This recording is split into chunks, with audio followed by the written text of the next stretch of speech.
1 minute. Kita akan memulai dalam 1 menit ke depan. Nanti sambil menunggu yang lainnya, insya Allah akan bergabung. Yang terdaftar sebenarnya kurang lebih 200 orang, tapi yang masuk ke Telegram kurang lebih 150 orang. Nanti kita akan lihat barangkali masih dalam kesibukannya atau sedang menuju ke Zoom ini.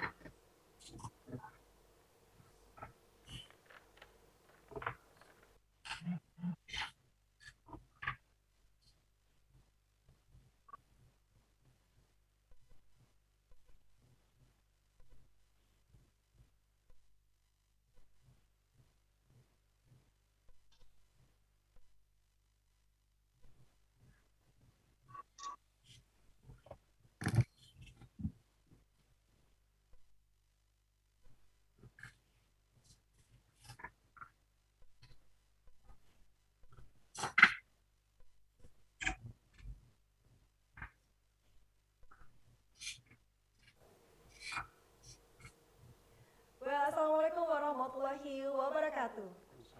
Good morning to all. The Honorable Mayor of Banjarmasin City, Mr. Ibnu Sina, the Honorable Administrator of PGRI from some cities and provinces in Indonesia, the Honorable the Head of Teachers Association of Indonesian Public or PGRI in Banjarmasin City, or his representative Herlian Nurpahdi, the Honorable speakers of this webinar, Mr. Azizi bin Sapiai from Sekolah Kebangsaan Teluk Gunung, Kuala Lipis Bahang, Malaysia, Mr. Marlon Epasukwin from Kaligahayan Elementary School, School Division Office of Quezon City, Philippines, Ms. Nguyen Thi Wong from Trung Yen Primary School, Vietnam, Ms. Nampon Sesi from Anuban, Taburi Primary School, Thailand, Ms. Citra Ceria from Sungai Andai 4 Elementary School, Banjarmasin, Indonesia. And the Honorable, our guest of honor and all participants from Indonesia and also from some countries in Southeast Asia. Our participants also come from Pakistan and also other countries in Asia. Welcome to the Education Talk Show with Teachers in Southeast Asia countries. This webinar is presented to you by PGRI of Banjarmasin City and supported by STKIP, PGRI Banjarmasin, and also supported by Erlangga Publisher. Well, now let's go to the first agenda. Listening to Indonesia Raya Song, the national anthem of Indonesia, March of Kayuh Baimbai and March of PGRI. To our guests, speakers, and participants, please remain seated. Kepada Bapak Ibu, kami mohon tetap duduk saja untuk mendengarkan dan menyimak lagu yang akan disajikan. Terima kasih.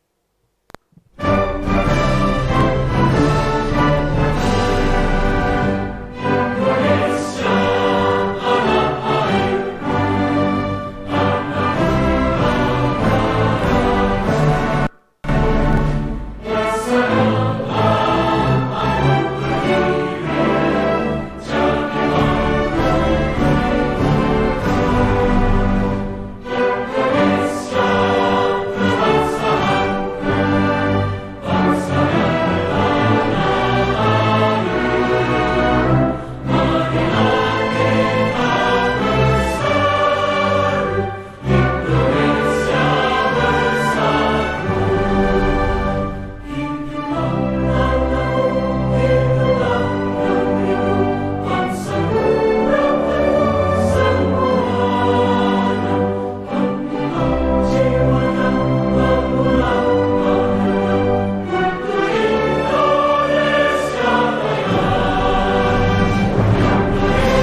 thank you so much. The 70 participants that have joined with us.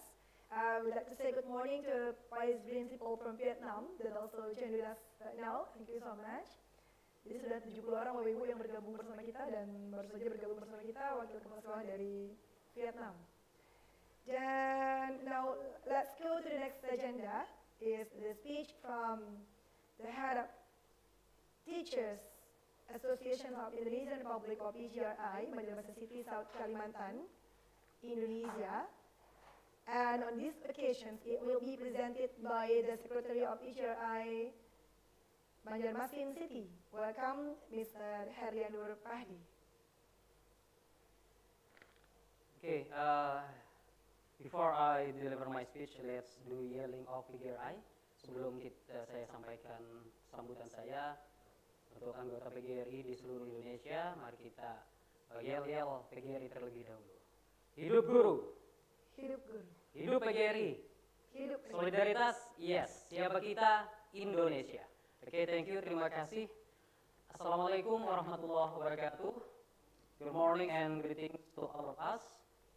The Honorable the Mayor of Banjarmasin, Mr. Haji Ibnu Sina, the Honorable of the Head of STKB PGRI Banjarmasin, the Honorable the Board of PGRI from some province in Indonesia, and here from the list registration, I hear that from Nusa Tenggara Barat, the Vice Head of PGRI of Nusa Tenggara Barat Province will be in this room, and I also want to say hello to Mr. Abdul Ripai, the Honorable the Secretary of PGRI of South Kalimantan.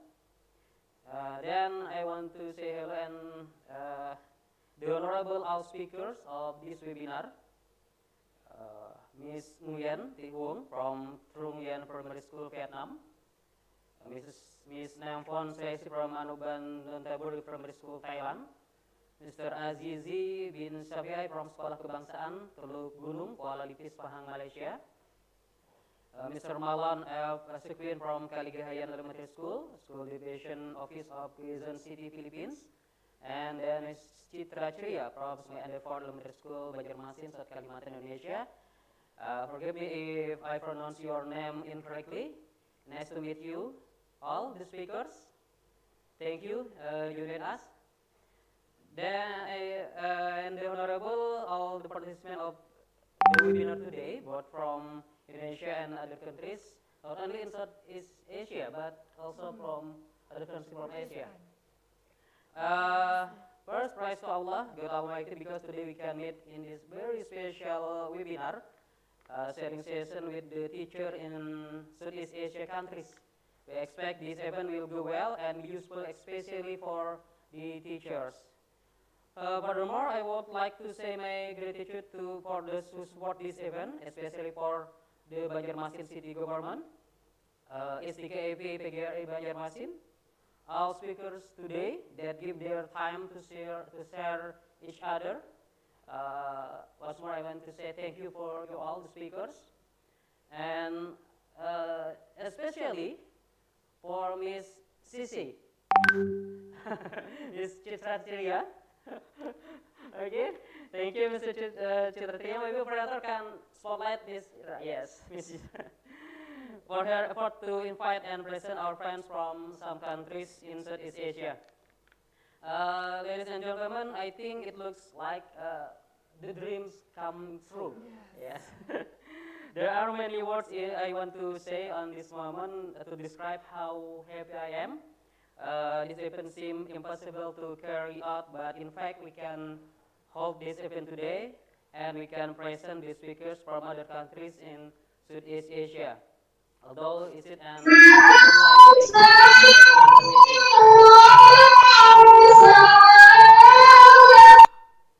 okay, and thank you once more. Thank you so much for your all for giving your time to share on this event, and also I want to give the big appreciate for the team, sharing team. Maybe Mr. Operator can spotlight this Citra Ceria. Yes, Citra Ceria. Miss Novi, then Mr. Sophie. Mr. Sophie, where are you now? Mr. Sophie, the man behind the screen, yes. Mr. Hendra, and Mr. Yakin, Hairil Yakin. Yeah, thank you for your collaboration, for your support to help to do this event can help today. Ladies and gentlemen, on this occasion, I would like to say thank you for all participants who joined and attend. We hope this webinar will give us many benefits for us, especially for teachers who have struggled in developing the world of education. And finally, I am on behalf of the board of PGR Banjarmasin City, apologizing, say sorry to all participants if in these events mistakes and weakness in conducting of these webinars. Good luck and success for you all, and so keep your healthy. Thank you. Assalamualaikum warahmatullahi wabarakatuh. Waalaikumsalam warahmatullahi wabarakatuh, Mr. Herlian Nurpahdi. Well, thank you so much to Mr. Herlian Nurpahdi in saying the speech. Now let's go to the next agenda, the opening speech by the Mayor of Banjarmasin City. Please welcome Mr. Haji Ibnu Sina.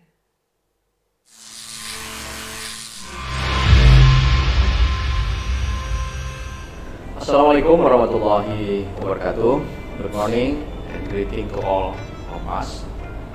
The Honorable, the Head of Teachers Association of Indonesia Republic atau PGRI in Banjarmasin City or his representative. The Honorable all speaker of this webinar, Miss Nguyen Thi Huong from Trung Yen Primary School, Vietnam. Ms. Namphon Sresi from Anuban Notaboli Primary School, Thailand. Mr. Azizi bin Safi'i from Sekolah Kebangsaan Teluk Gunung, Kuala Lipis, Pahang, Malaysia. Mr. Marlon F. Sukwin from Kaligahayat Elementary School, School Division Office of Quezon City, Philippines. And Ms. Citra Ceria from Sungai Andai Port Elementary School of Banjarmasin of Indonesia.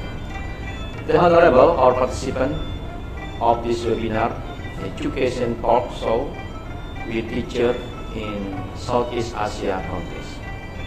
Praise to Allah Subhanahu wa Ta'ala that we called meet in this extraordinary event.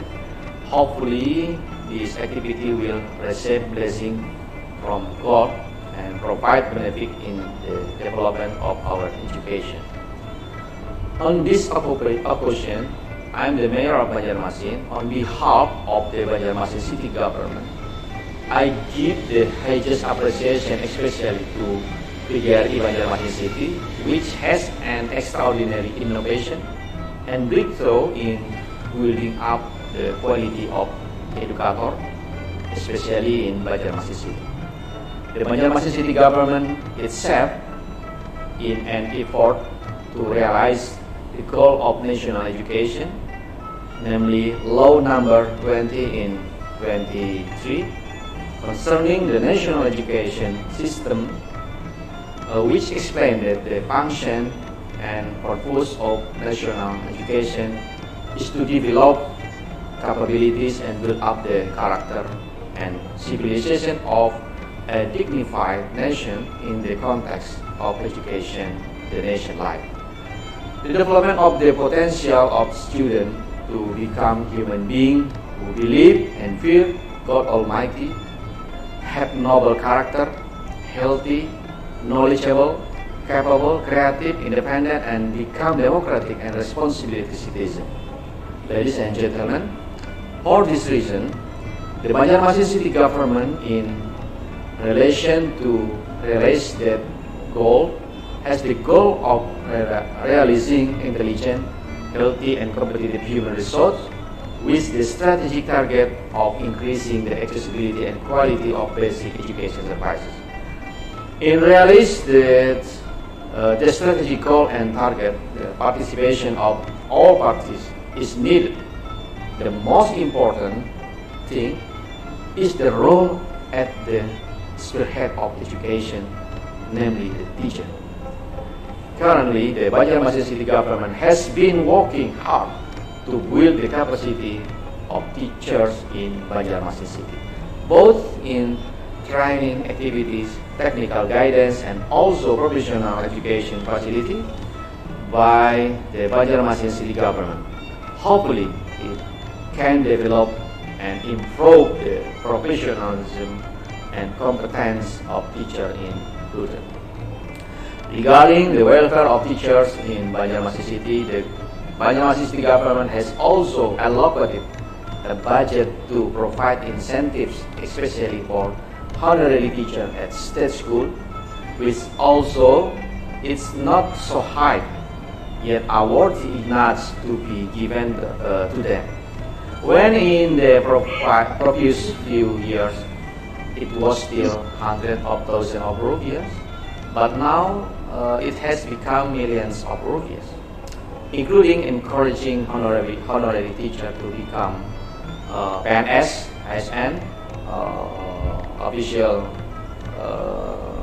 teacher through P3K accepted. This is certainly expect to change their status and have an impact on their welfare. Ladies and gentlemen, finally on this question, we hope that this activity does not stop here, but it continues. This collaborative networking will continue to be established to build education not only in the city of Banjarmasin, not only in Indonesia, but throughout Southeast Asia and even in the world. Furthermore, to the speaker and participant from outside the city of Banjarmasin, especially our friend from Southeast Asia country, we invite them to visit the city of Banjarmasin, city of Thousand River, the most beautiful river city in Indonesia. And by saying Bismillahirrahmanirrahim, the webinar Education Talk Show with teacher in Southeast Asia country held by PGRI Banjarmasin City was officially opened. Thank you very much. Assalamualaikum warahmatullahi wabarakatuh.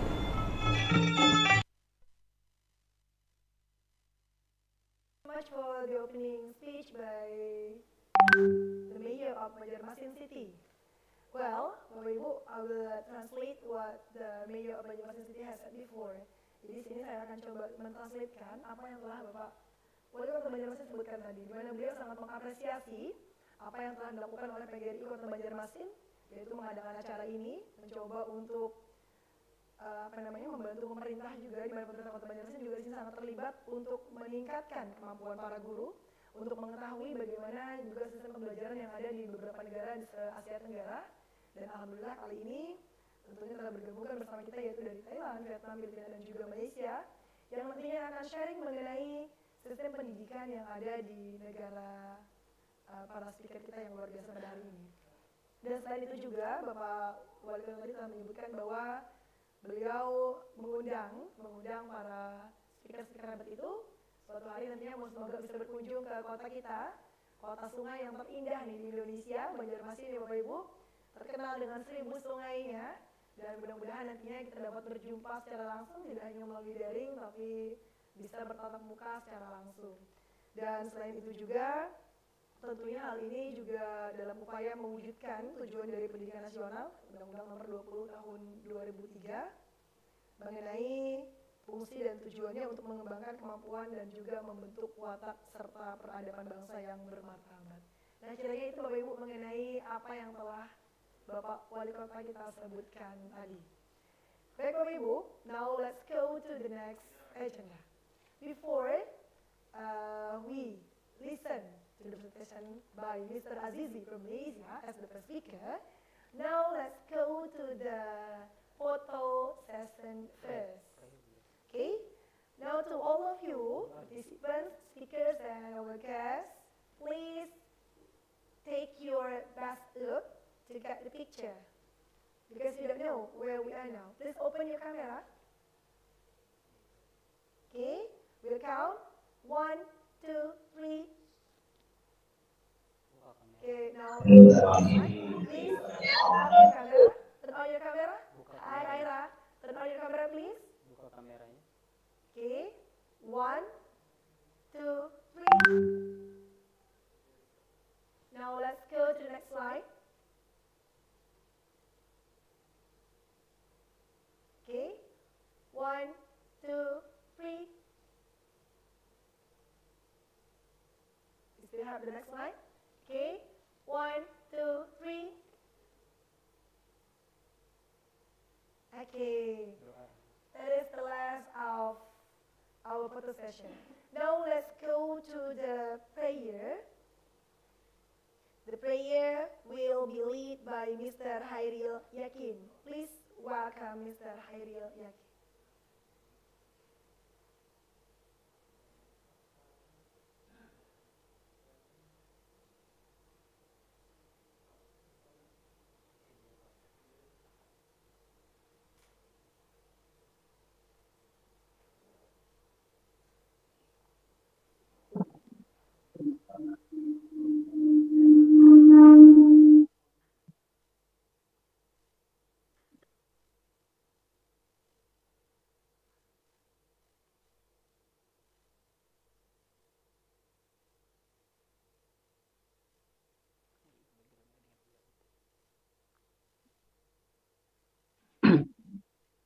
Assalamualaikum warahmatullahi wabarakatuh. Best wishes for all of us. Let us to lead this prayer using the way of Islam religion praying, and other religions can pray according to the way of their own beliefs. For Muslim, please start by reciting Surah Al-Fatihah. Bismillahirrahmanirrahim. Alhamdulillahirabbil alamin. Arrahmanirrahim. Maliki yaumiddin. Iyyaka na'budu wa iyyaka nasta'in. Ihdinas siratal mustaqim. Siratal ladzina an'amta 'alaihim ghairil maghdubi 'alaihim waladdallin. Amin. Bismillahirrahmanirrahim. Alhamdulillahirabbil alamin. Wassalatu wassalamu ala asrafil anbiya'i wal mursalin. Sayyidina wa maulana Muhammadi wa ala alihi wa sahbihi ajmain. Ya Allah, the most gracious, give us the power to build up the affection among us, both with the same religion and other religions. Ya Allah, the most merciful, give us your mercy for all of our mistakes. Give us the broad-minded mind to forgive other people's faults. Ya Allah, the protector, give us and our country the peaceful life so we can work hand in harmony. We are able to continue the development, especially in education for our country. Ya Allah, the Almighty, give us the power to carry out the kindness during our life to make education getting better and better in our country. Give us the strength to avoid the badness. Ya Allah, the all-hearing, we hope you answer all of our prayers. Rabbana atina fid dunya hasanah wa fil akhirati hasanah wa qina azabannar. Wa sallallahu ala Muhammad wa ala alihi wa sahbihi wa barik wasallam. Subhana rabbika rabbil izzati amma yasifun wa salamul mursalin walhamdulillahi rabbil alamin. Assalamualaikum warahmatullahi wabarakatuh. Waalaikumsalam warahmatullahi wabarakatuh. We'd like to say thank you very much for the praying to Mr. Hairil Yakin. Well, now we'll go to the main session, the presentation that will be delivered by the first speaker from Malaysia, Mr. Azizi bin Safi'ai. But before that, we'd like to read the CV of Mr. Azizi. Well, Mr. Azizi right now is 34 years old, and his education is bachelor degree, mathematics for primary school from Teacher Training Institute. His teaching experience is 9 years, and his award is Excellent Service Award 2017 and 2020. The participants that he has ever joined is, the first one is Young Leaders Program in Japan, 2018, Basic Education for Mathematics and Science. And then the second one is Training of Trainers in Kuala Lumpur, 2021, Inquiry-Based Learning of Mathematics. And the third one is Regular Course Sia Mayor Exam in Penang, Malaysia. Okay, can you hear me? I'm so sorry. Can you hear me? Can you hear the voice? Mr. Azizi, can you listen my voice? Or participants, can you listen my voice? Okay. Okay, just now. Okay, I'm so sorry. So I'd like to repeat it once again. I'm so sorry because there is a trouble here. I'm so sorry. Well, now all of you can hear my voice. Mr. Azizi, good morning. Yeah, good morning. Okay, good morning. I'm so sorry, Mr. Azizi. Well, I will read the curriculum vitae of you once again. I'm so sorry. Well, the first speaker is Mr. Azizi bin Sapiai. How can I call you? Azizi. Azizi. Okay, Mr. Azizi. Okay. Right now he is 34 years old, and Mr. Azizi's education is bachelor degree, mathematics for primary school from Teacher Training Institute, and he has taught for 9 years, and his award is Excellent Service Award 2017 and 2020. And the participation of Mr. Azizi, the first one is Young Leaders Program in Japan 2018, Basic Education for Mathematics and Science. And the second one is Training of Trainers in Kuala Lumpur 2021, Inquiry-Based Learning of Mathematics. And the third one is Regular Course Sia Mayor Exam in Penang, Malaysia 2022, Promoting Teacher Professional Development in Primary Mathematics Education through Classroom-Based Research. Well, Mr. Azizi, so it means that you are an expert in mathematics, Mr. Azizi. Yeah. Actually, I'm not clear.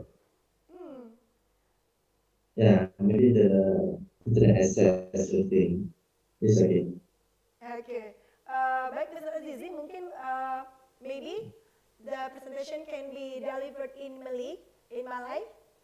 So, yeah, bilingual. Both. Okay, both. Okay. Baik Bapak Ibu, sebelum kita mendengarkan, kami bacakan sedikit lagi, kami ulang dalam bahasa Indonesia bahwa Mr. Azizi ini lulusannya itu dari matematika Bapak Ibu, di mana saat ini usianya adalah 34 tahun, pengalaman mengajar beliau 9 tahun, dan yang terakhir partisipasi yang pernah beliau ikuti untuk awardnya adalah yang baru saja beliau ikuti di Penang, Malaysia, yaitu Sia Mayor Exam selama kurang lebih 1 bulan terakhir ini.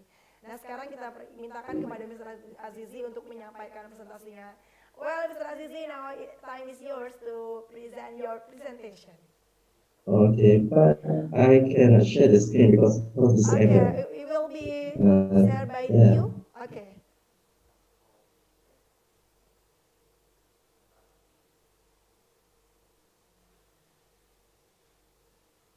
Actually, I want to share by online. Can the host enable me to share the screen? Because I have the updated one, yeah. Not the You want to share it given by to yourself? Okay. Yeah, I want to share that one. Maybe the host can enable me to share the screen. Okay, please wait a minute. Okay.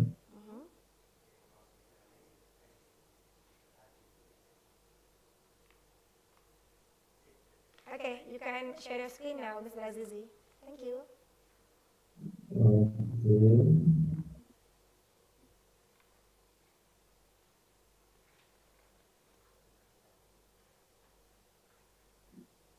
Wait for a while.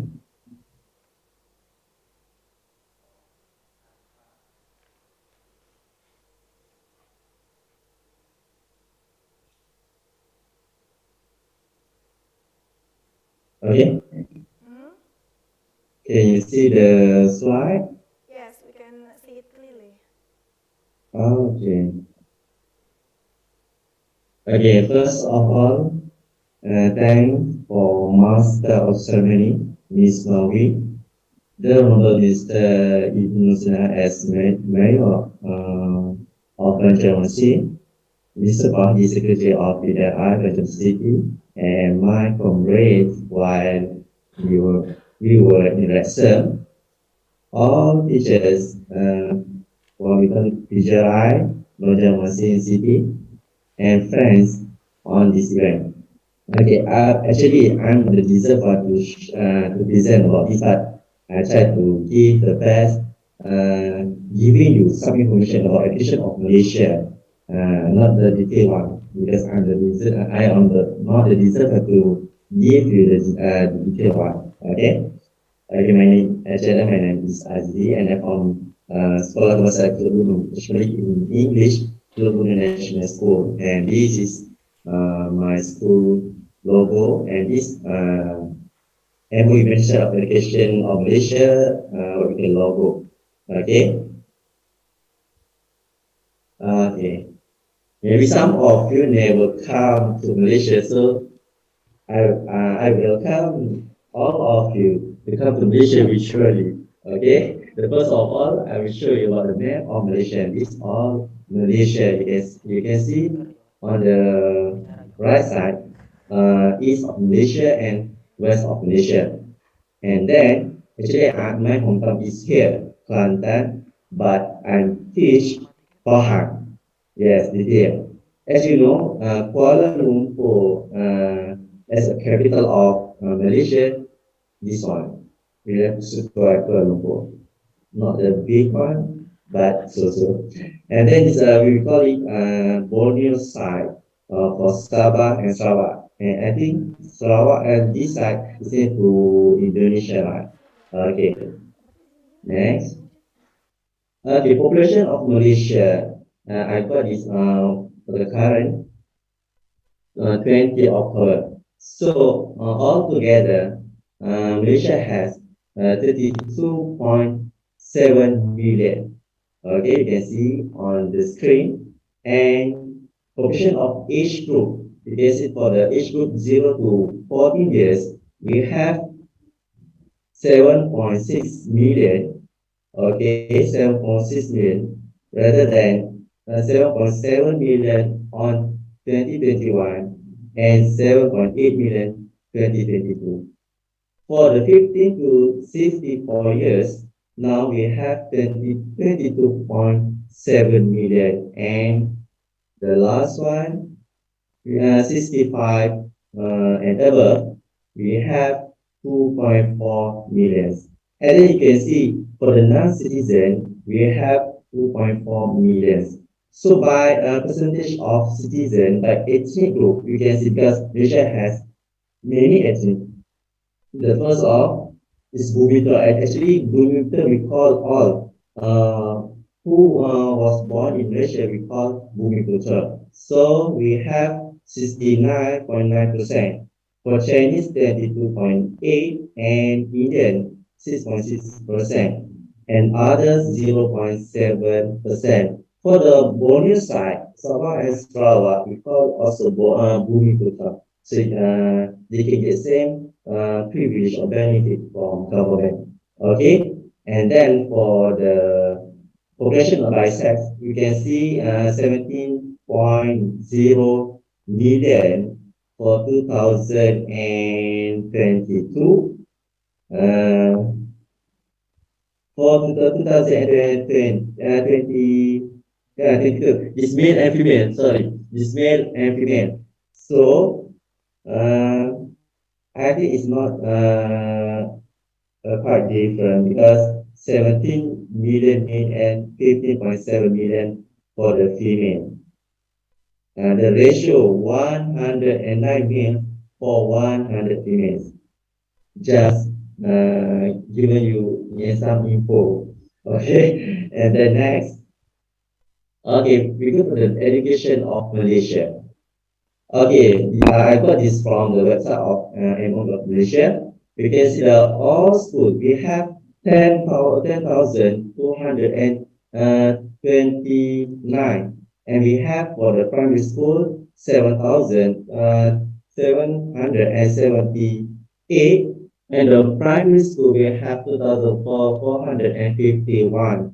And this preschool we have 24, and it is situated in Teachers Training Institute. Okay, for the primary school, national school, we have 8,302, and SBK is government supported school that we have 1,927. Okay, and in Malaysia we have two sections of school. Okay, two sections of school. First, one session we have 8,000, and two session we have 1,229. This is about school. Okay, and then for the teachers we have 415,815. This is I'm not sure about. Okay, this 180,060, and then 296,555. Okay, for the P is perempuan, female, and is for male. And then for the student, for the male student, we have 2,560,691, and for the female, we have 2,496,905. Altogether, we have 5,000,057.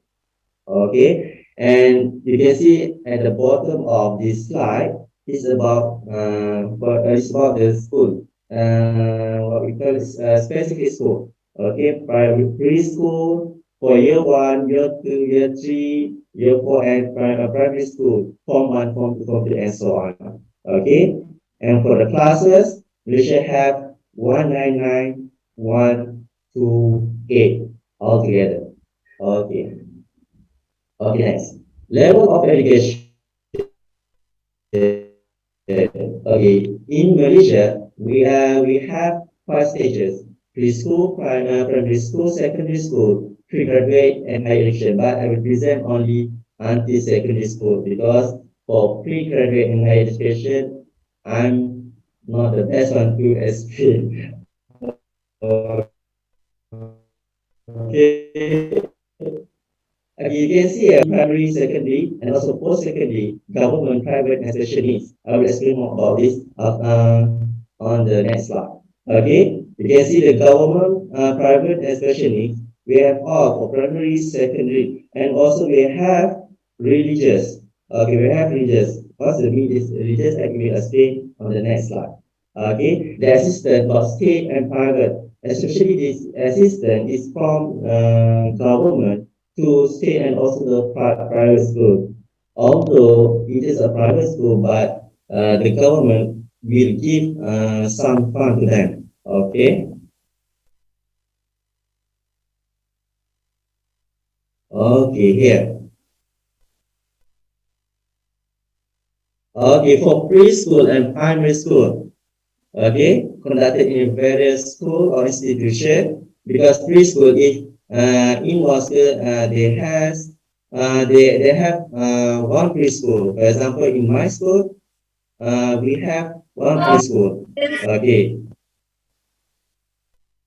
is it okay?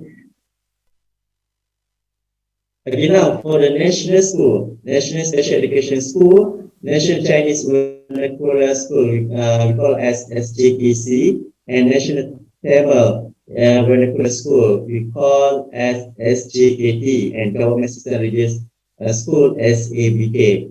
Okay, and then you can see the picture here. I will explain more about the picture. Okay. Okay, this is my school. You can see this is my school, and this special needs school. Ini sekolah bahasa pendidikan khas. What we call the student is from the special needs. For example, they cannot go for the normal education, but they need to some, for example, about brain, about slow learner, syndrome down, and so on. Okay, and this for SGKC, you can see this SGKT. Okay, different from two of them is SGKC. There has Chinese language and also for the Tamil language, Indian language, and this is SABK, government assisted, and giving support to the school. Okay, and next for the secondary school. Okay, secondary school is divided into two lower secondary education from 1 to 3, and upper secondary education from 4 to 5. I think it maybe some country is there, but yeah, junior high school, yeah. And because it's three mainstream, but the first one is regular academic, second one religion, and third one is technique and vocational. Okay. Okay. This the first one, yeah. What we call regular academic. This is from SM Sekolah Kebangsaan Sultan Asma. Okay, Sultan Asma, and this one is SBP. We call it boarding school. Okay, this is about boarding school, and this is for art school. Because when student complete the primary school, they will choose which one they want to go. For example, normal school or boarding school or art school and so on. And then for the next slide, this for the sports school.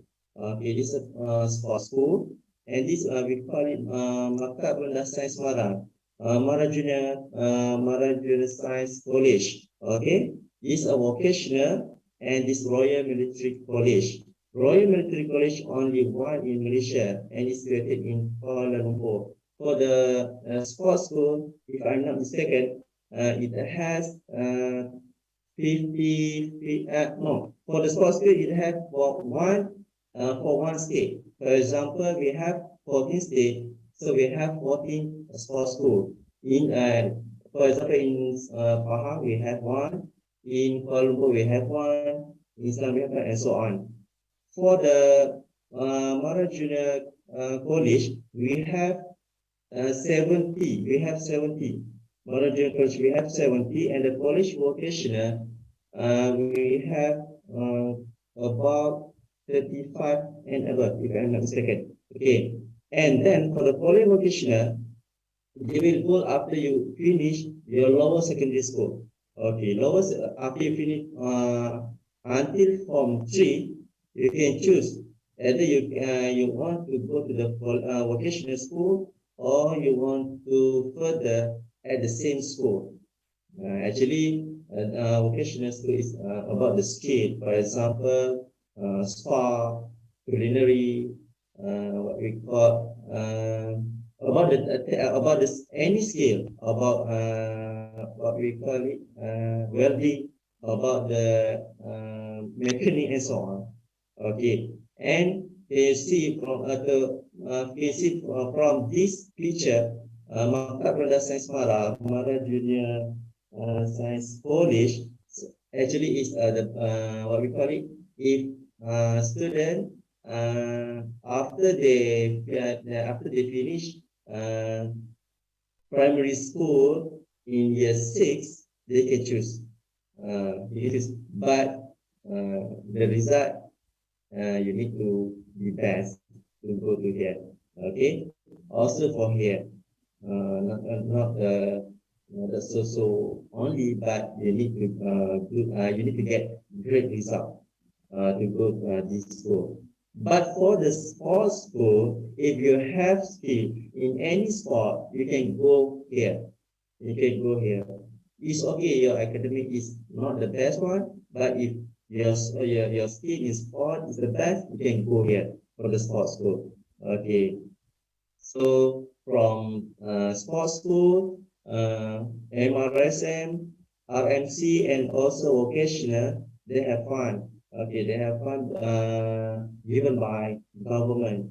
And I I used to go to Bukit Jalil Sports School, and it is a very we call it great because all the facility is complete.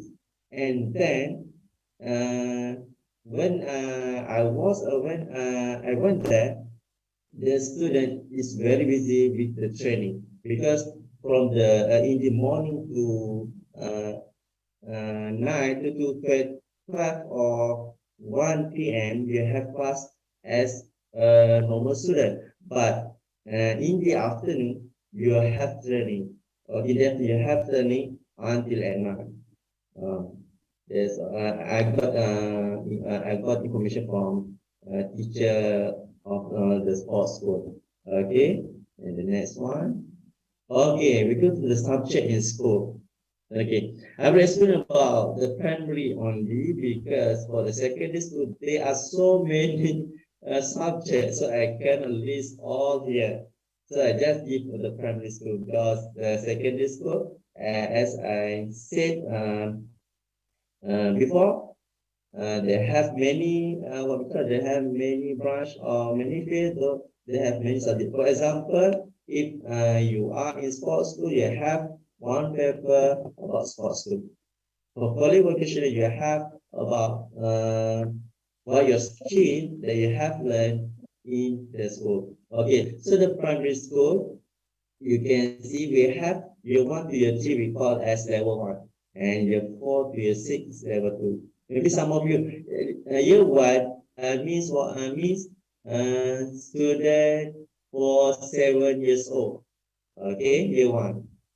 Because some country something said that in their country they say standard 1, standard 3, and so on, and this from with my country. And then for the year 6 student we 5 years old. Okay, for the year 1 to year 3 level 1. Okay, Malay language, English, mathematics, science, Islam education, moral education, Arabic, Chinese, Tamil, ethnic language. It's actually for the optional. For example, in SDKC, they will have Chinese language, and in SDKT, they have Tamil language.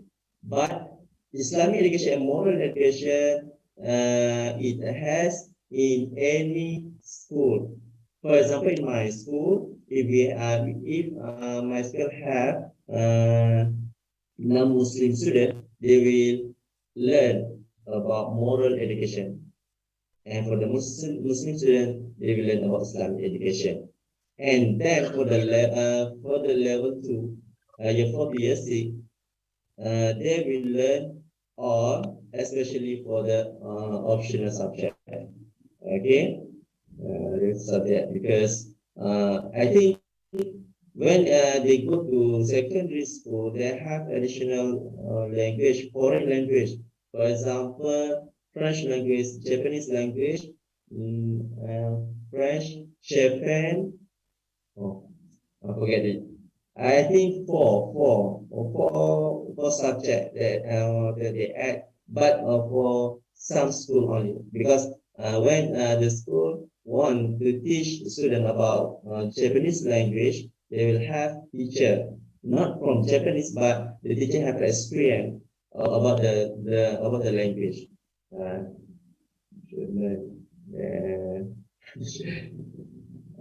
German, Japanese. I forget about it. It's okay. We go to the next slide. All this government support.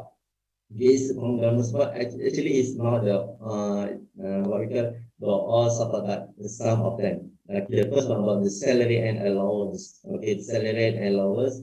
Actually, I think all of us have salary that we get from our government, right? Because we are government servant. Okay, but if you want to know the salary in Malaysia for the fresh graduate, after you graduate, and you got a job as a teacher. Nowadays, if I'm not mistaken, fresh graduate will get almost 3,000 ringgit, 3,000 ringgit. You get posted to any school and you get actually, and then every year you have what we call it, you have additional what do you call it, the benefit. For example, after 1 year you get the salary higher in some. I'm not sure about the population and so on. Okay, and then for the training and course, it will be having any field of subject. For example, if I'm from mathematics teacher and also for the English, and then I need to go to the course of training about that. Okay, and about the scholarship. Actually, it's scholarship.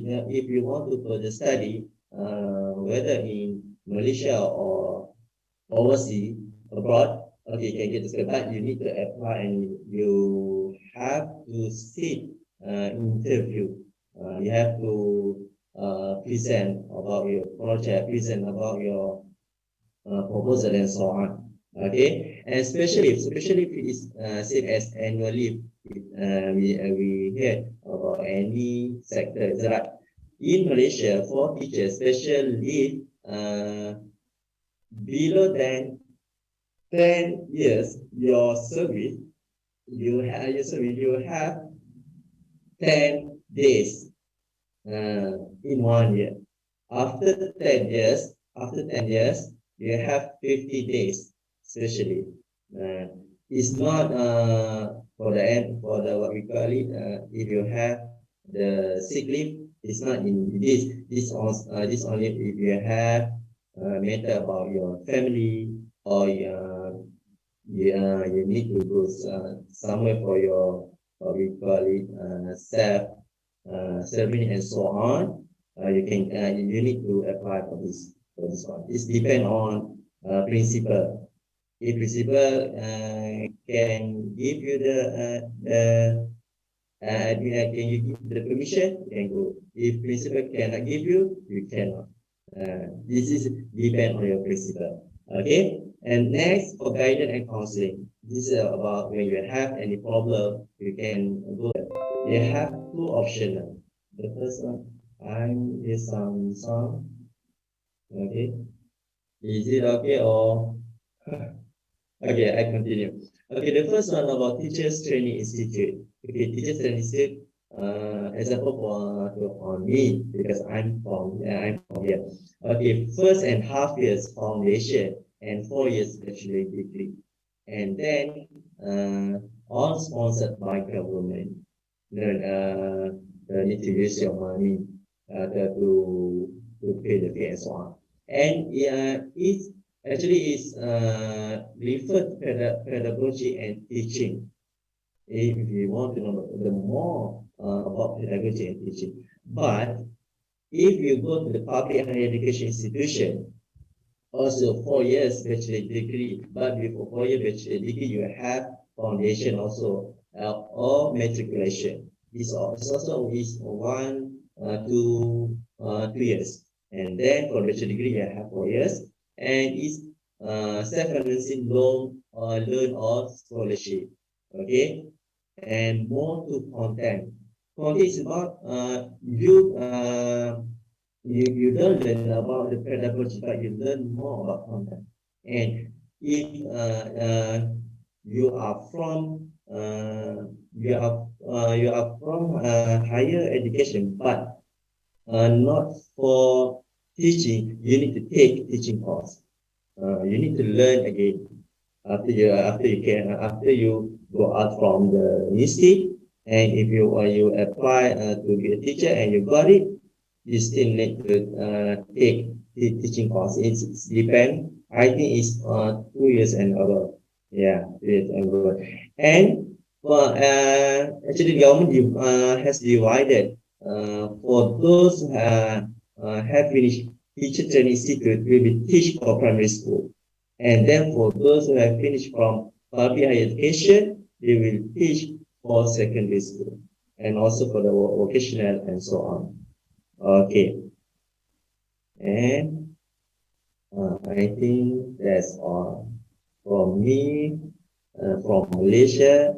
These are not all information you get it, but the general of surface on the about education of Malaysia. That's all. Thank you.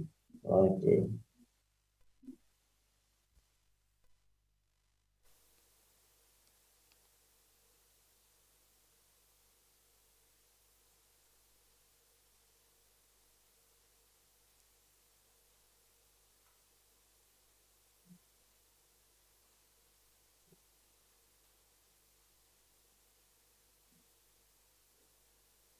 Well, thank you so much, Mr. Azizi.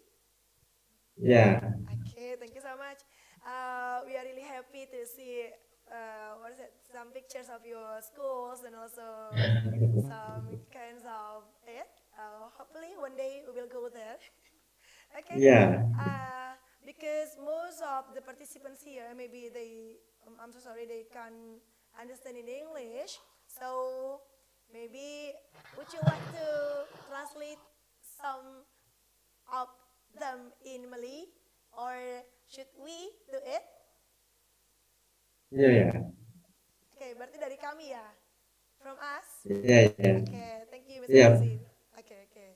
Now baik Bapak Ibu, mari kita dengarkan sekarang untuk pemaparan dari Mr. Aziz tadi yang akan disampaikan tadi dalam bahasa yang akan dijelaskan oleh Bapak Hairil Yakin.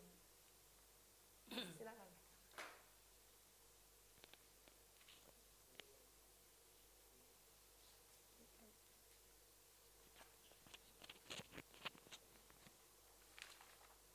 Oke, terima kasih atas kesempatan diberikan kepada saya. Saya akan memaparkan sedikit dari apa yang disampaikan oleh Mr. Azizi dari Malaysia. Ada beberapa poin yang bisa saya tangkap dari pemaparan Mr. Azizi, bahwa primary school atau sekolah dasar dalam bahasa Indonesia itu ada 3 tipe. Ada SK, saya bisa menangkap SK itu mungkin sekolah kebangsaan, and SJKC yang bisa saya tangkap itu sekolah mungkin untuk siswa yang berasal dari kebangsaan China, atau juga yang SJKT itu untuk yang berkebangsaan India atau Tamil. Oke. Yang juga bisa saya tangkap, yang bisa saya paparkan juga tentang government support, jadi dukungan dari pemerintah, dan mungkin dukungan dari pemerintah ini untuk state teachers atau guru negeri atau government employees, bukan untuk honorary teachers. Jadi untuk guru yang berasal dari guru negeri atau state teachers itu mendapat support dari pemerintah berupa salary atau gaji dan juga allowance berupa tunjangan sama dengan di Indonesia. Juga ada coaching dan mentoring, juga ada pelatihan, dan juga ada mentoring, juga ada penghargaan, reward and pension, atau dana pensiun, juga ada special leave, juga ada guidance and counseling, itu bimbingan, counseling dan juga training and course. Mungkin itu yang bisa saya tangkap, bisa ditambahkan oleh Miss Citra. Miss Citra? Okay. I think it's enough for the explanation in Bahasa that has delivered by Mr. Hairil Yakin in translating about Mr. Azizi's presentation. Well, Mr. Azizi, we would like to say thank you very much. And for the questions and answer, it will be held after the 4th speakers. So please wait for some minutes. Okay, now thank you so much, Mr. Azizi. Okay, now let's go to the next speaker from Philippines. Mr. Marlon F. Pasuquin. Good morning, Mr. Marlon. Hi there, good morning. Hi, how are you, Mr. Marlon? Sorry? How are you this morning? Oh, I am so great today. Okay. Ready for the presentation today, yeah, Miss Marlon? Are you ready? Yeah, I have my own presentation. Can I have my own screen Okay. Before delivering your presentation, I'd like to read first the present it, please? curriculum vitae. I'd like to read first the curriculum vitae of yourself. Can Can you I hear me? present on my own? Okay, but I will read your curriculum vitae first. I think Can you hear? it's still disabled. Oh, I think the sound is being caught by, I don't know if it's a signal or the internet. okay. Can I check it? One, two, three. Can you hear? Yeah, it's clear now. Okay. Before Can delivering I your can before I request for me to present my own screen? yes, you may do it. But before Thank that, you. we'd like to tell the audiences, we'd like to tell the participants about yourself first. Okay? Okay. Okay. Marlon Flor Masuquin is a master teacher, 2, in the Kaligahayan Elementary School, Quezon City, Philippines. He graduated cum laude, luar biasa, amazing, in Pangasinan State University, Bayambang campus with a degree in Bachelor in Elementary Education, major in Enhanced General Education. He finished his both Master and Doctor of Educational Management degrees in Polytechnic University of the Philippines, Graduate School, Stay Mesa, Manila. Aside from being an instructional leader in school, he also serves as a writer and an editor in the creation of learning materials that are being used in the Department of Education Learning Resource Management System. He is teaching elementary mathematics for a decade, a research advocate, and serves as a mentor to his colleagues in the field of education. Okay, so it means that you are a lecturer too. I do part time, but then I work in the basic education as my full time job. Really great. Okay, Mr. Madlon, it's time for you now to deliver your presentation. Thank you. You're welcome. I think my screen is not yet supporting sharing. Okay, please wait. It's okay. Okay, Mr. Malon, for the translations of each slide, should Mm-hmm. we translate for each slide? So after you deliver one slide and then we will translate what you have said. Is it? Each slide or the Um. whole slide? Sorry. Wait. Mhm. Wait. I think it's not. For a while. I'll just open first the slides. Hmm. You can share the screen now. Is it now visible? Yes, we can see it now. Okay, thank you. Okay. You are saying something? Yes, what we want to say is, should we translate what you have said for each slide or after you present all slides? Can we do it for each slide? So after you deliver The sound is being caught. Sorry. yes, I think that the voice is too slow, chopped. too low. Okay, test, test. Can you hear it? Yeah, it's clearer. Okay. Okay, what we want to say is, after you deliver the speech for each slide, can we Mm. translate it for each slide? Yes, of course. Of course. Okay, okay. So after you delivered one slide, and then Ms. Chitra will help you to translate it in Bahasa to understand, to make other understand about what you're saying about. Go Citra. Yeah. Yeah, of course. Okay, so good morning, everyone. My name is Marlon, and I am a public school teacher in the Philippines. I am very happy to be here in front of the distinguished teachers from Southeast Asian region family. To be more specific, that's Banjarmasin City in Indonesia. I hope that you are all doing fine and happy like me where you are, since we got this chance to be together. It is my pleasure to have an encounter with all of you and share what we have and what we do in my country. Okay, so this is my presentation and it is divided into four major parts. The first section is the basic profile of our country, and that is the Philippines. In the second section, I will briefly discuss to you the overview of the Philippine education system, and that will include the evolution of the present system that we use right now. It will also be followed by the emerging challenges that we are facing as we push through for quality education.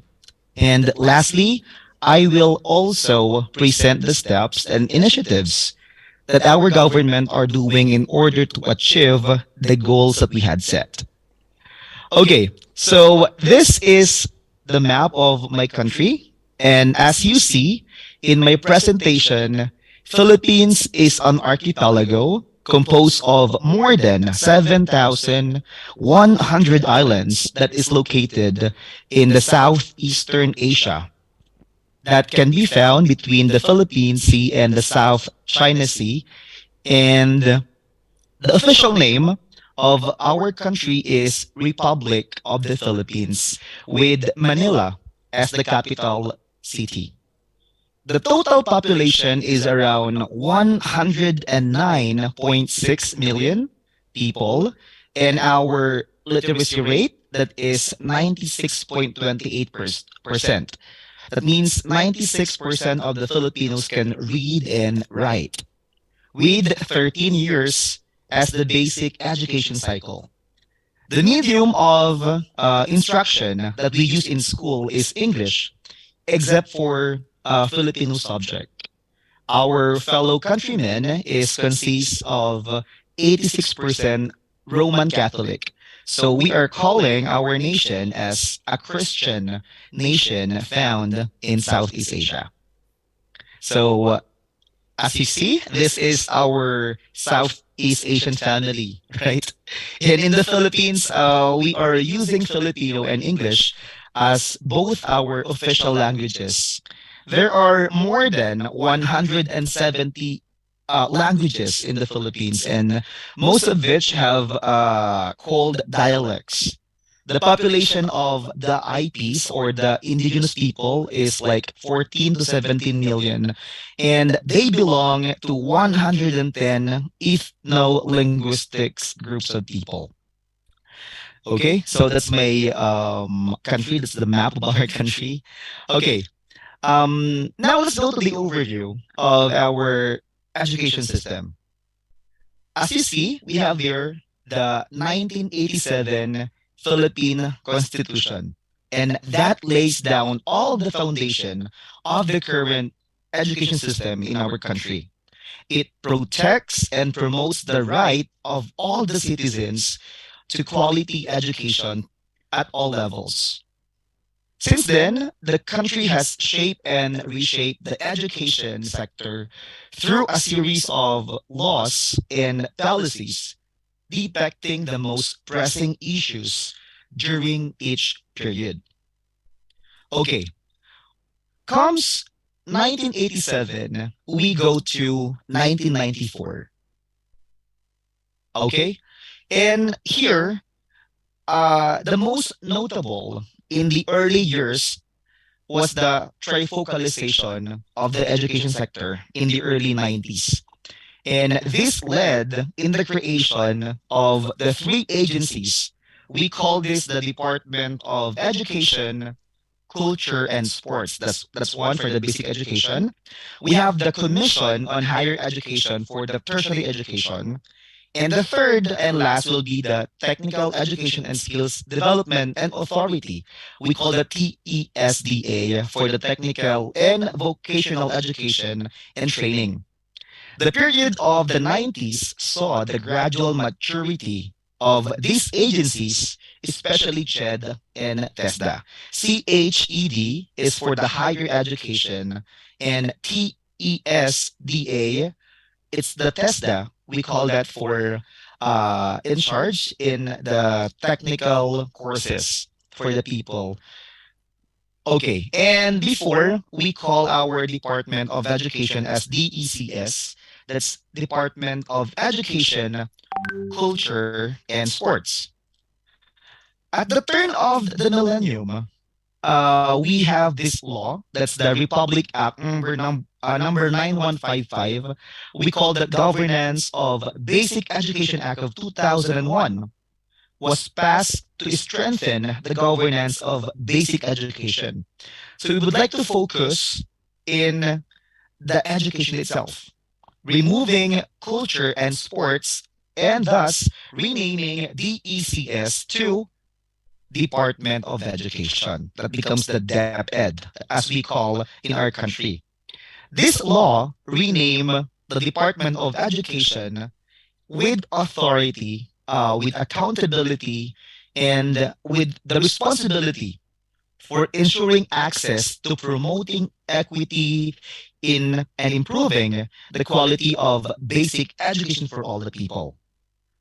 The cultural agencies were no longer attached to DepEd, and the functions and program activities related to sports were transferred to the Philippine Sports Commission, and the Bureau of Physical Education was abolished in that matter. Okay, here I am showing you the levels of the Philippine education system. I think this is very similar to Malaysia that our friend from Mr. Azizi presented to everyone. But then we have here four. But the first one is the ECCD. Okay? That is the Early Childhood Care and Development. That is attached to DepEd or the Department of Education. The Early Years Act of 2013 mandated the ECCD Council to act as the primary agency supporting the government's programs on health, nutrition, early education, and the social services for children that is who are 0 to 4 years. So if our children here are under 0 to 4 years old, we have this agency under the Department of Education called the ECCD. And we call it Early Childhood Care and Development. This ECCD is designed to facilitate a smooth transition from the early care and education provided at home to community going to school and take the school-based learning in the kindergarten, because every child here is required to be in kindergarten once they reach 5 years old. Within the ECCD, which covers the school education for children who are aged 3 to 4 years old. And under this orientation, our local government are directly providing some services to them, like giving them support for their growth and development before they come to the formal school. So after they reach 5, then they have to start their school in the DepEd, in our system or agency of education. Uh-huh.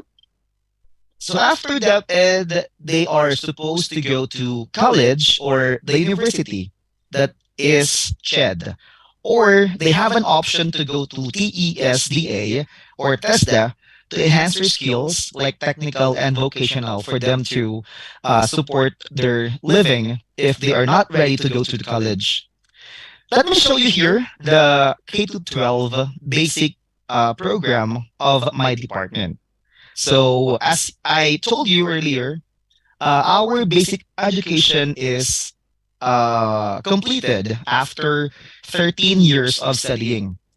1 year or the first year is for the kindergarten, followed by grade 1 up to grade 6. That is the primary education.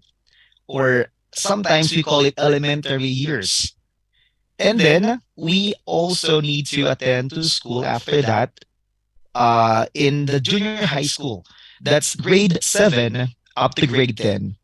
And lastly, for the higher or the highest in the 8 basic ed, we have the senior high school. That is grade 11 to grade 12. So in summary, that is like 13 years of studying. This is compulsory, and a Filipino learner is required to take this course or number of years. So 1 year for kindergarten, 6 years for elementary education, 4 years for the junior high school, and then 2 years of senior high school. Starting from kindergarten up to grade 3, we call that key stage 1. So from kinder up to grade 3, we are calling those learners as, under key stage 1, because under our policy, kindergarten was made mandatory and it is added to our basic education curriculum last 2012. Children can start entering kindergarten at the age of 5, and we are going to use our mother tongue for them to be taught. So in that series or in that stage, children are being taught in their native languages like Filipino or other dialects that are being spoken in their places. After they reach grade 3 comes grade 4. Grades 4 to 6. Grades 4 to 6. Ada, tulis A dulu gitu. Okay. Grades 4 to 6, we call that key stage 2. And that is the upper primary level. And that is the continuation from the lower primary going up. And in this part, we are expanding their simple literacy and numeracy to functional literacy. That means they have a higher order thinking skills as compared to our lower grades. We teach them Filipino subject, we teach them English, we teach them science, math, social studies, work education, the music, arts, and other subjects included in the curriculum. After they have their primary, they will have to go to the JHS or the junior high school. That will be from grade 7 up to grade 10. And in here, subjects are discipline based. And subjects covered here are mathematics, we have science, we have the technology. We also teach that to them, English and Filipino. So starting grade 4, children here are being exposed to speaking of English. So we are teaching every subject except Filipino in English, except primary years. So when they reach grade 4, they have to do it, and they're compulsory to be taught in English. After they have the junior high school, they have to go to the key stage 4. That is the senior high school. That's grades 11 and 12. And in this part, they are required to master concepts and skills to prepare themselves for university or college where they are going to. They have these 4 academic tracks. We have the academic, we have the technical, we have the arts and design, and we have the sports. So all of them will be choosing their own track as they go to the senior high school or the K stage 4 before they go to college. Now, what happened if a person here failed to attend his education but very old in attending school? We have the program called the ALS or the Alternative Learning System. This is parallel learning system to formal education that provides a viable alternative and a second chance education option for out of school youth. and adults to complete the basic education study. So if the kids, I mean, if people here failed to attend schooling and he or she wanted to go back to school, we have this option. That's the alternative learning system. We call them ALS learners, and they are being assessed through we call FLT, or the functional literacy test. And they are being assessed depending on the skills that they have and the knowledge that they can show to you. They can also be assessed using their readiness test results, and then in the form of portfolio. They are being taught in a blended method. They have their online classes and face-to-face classes as well, because some of these people are working already. Um, this program provides an alternative pathway of learning for out of school children in cases um, if they're too busy in their life, then they're working while studying. So some of them are given some options. How will they be taught by their teachers in the school? Okay. Okay. Let's continue. We have here now the third part of my presentation. We have the challenges that we had and being faced as of this time. I know we all are affected by the pandemic, and part of those challenges are included in this report. The challenges that were identified in my assessment, in our assessment, can be classified on three things. First is the access and efficiency. Okay, for access and efficiency, the issues were the incremental increase in participation that is yet to reach the universal access, the prevalence of out of school youth children and youth, and the lack of data on the universe of groups of people who are poor. And then we also have some issues that involve the quality education that are highlighted by the tests conducted in classes. That means that is under quality, wherein learners tend to have a lower performance in terms of academic achievement. There's a problem of reading, there's a problem of numeracy, and also teachers are adjusting from online classes going to full blast face to face. Under governance, I think there is a problem of contextualization of program implementation and the strategy execution, as they do some technical assistance in the field, or I mean, when we say in the field, in the schools, some officers or supervisors have to contextualize the decisions that are happening, because every school has their own problems, have their own challenges. So everyone must be given the equal chance to be assisted based from the assessment done by the officers. Okay, aside from that, there's also a need to strengthen the complementary between public and private schools and strengthen their support to private sectors, because some of the private schools were closed because they don't have their students anymore. I mean, most of the kids are going to public school or government schools because it's free in there. So after identifying some of the problems, we have here some uh, areas to be given priority for improvement. So number one, we have to focus on the quality education. So teachers here are doing their best to update themselves. They do like sessions, in-service trainings, and programs that will enhance teachers' competence. Second is to expand the access of education, wherein everyone must be or must have an equal access to education.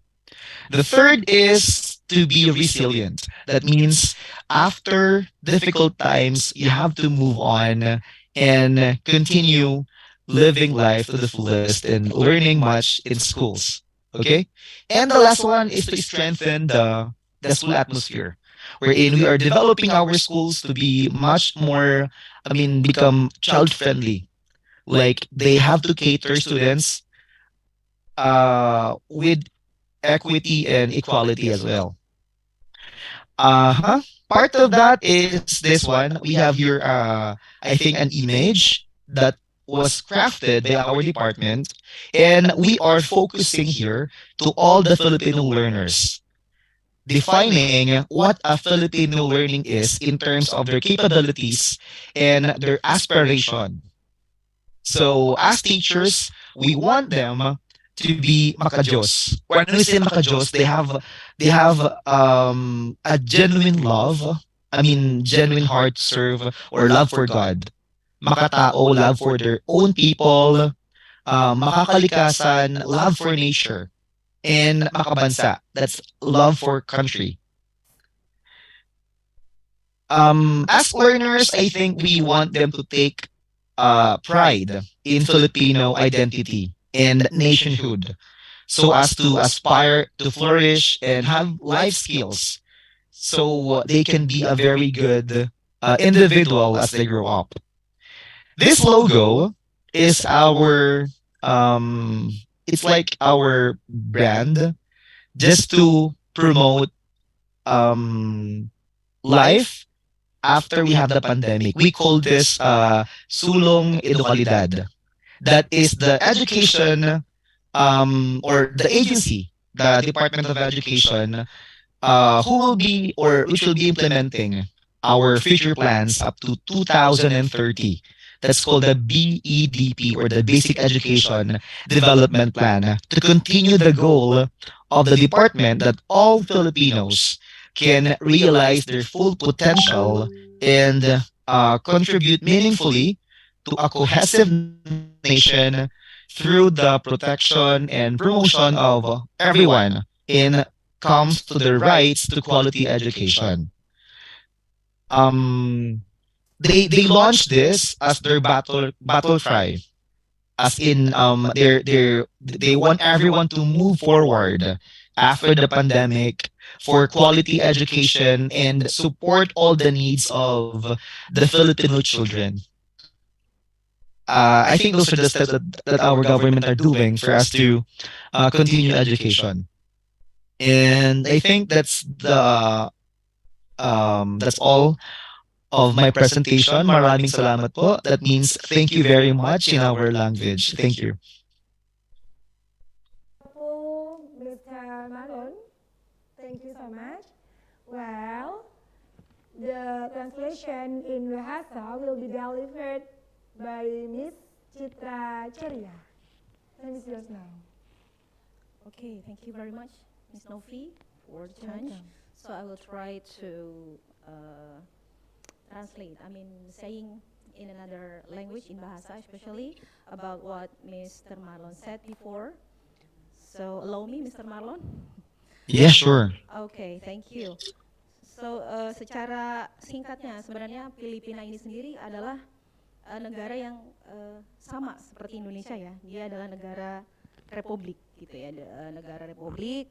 Kemudian excuse me, dalam sistem pendidikannya sendiri juga tidak terlalu jauh berbeda dengan Indonesia, bahwa mereka mempunyai 4 level pendidikan ya. Yang pertama yang disebut dengan ECCD ya, itu siswanya atau muridnya itu berusia dari 0 sampai 4 tahun gitu ya.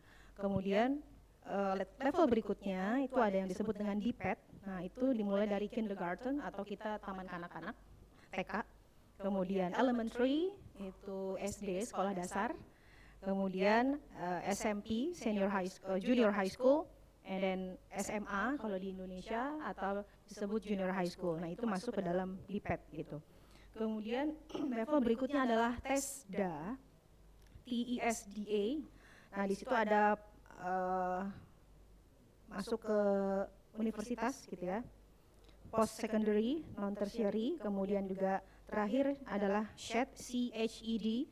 Nah, itu masuk ke universitas tadi, ke master dan ke dokter. Jadi itu pendidikan yang lebih tinggi di sana.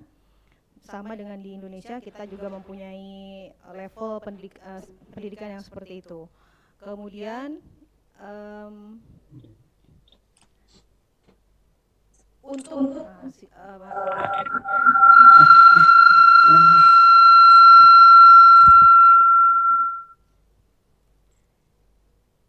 ya, untuk seorang yang sudah lebih dari tadi usianya maksimal untuk SMA kan 12 tahun ya. Nah, kalau ada yang lebih dari usia yang ada di sana, mereka juga punya, kalau kita punya Alternative Learning System ALS, itu kita punya seperti paket ya. Ya. Semacam paket gitu loh, paket A, paket B, paket C. Nah, kalau mereka juga ada di situ untuk usia yang sudah dewasa namun masih ingin mengikuti pendidikan gitu ya, di sana mereka punya yang namanya Alternative Learning System. Jadi tidak jauh berbeda dengan yang ada di Indonesia atau khususnya di Banjarmasin ya.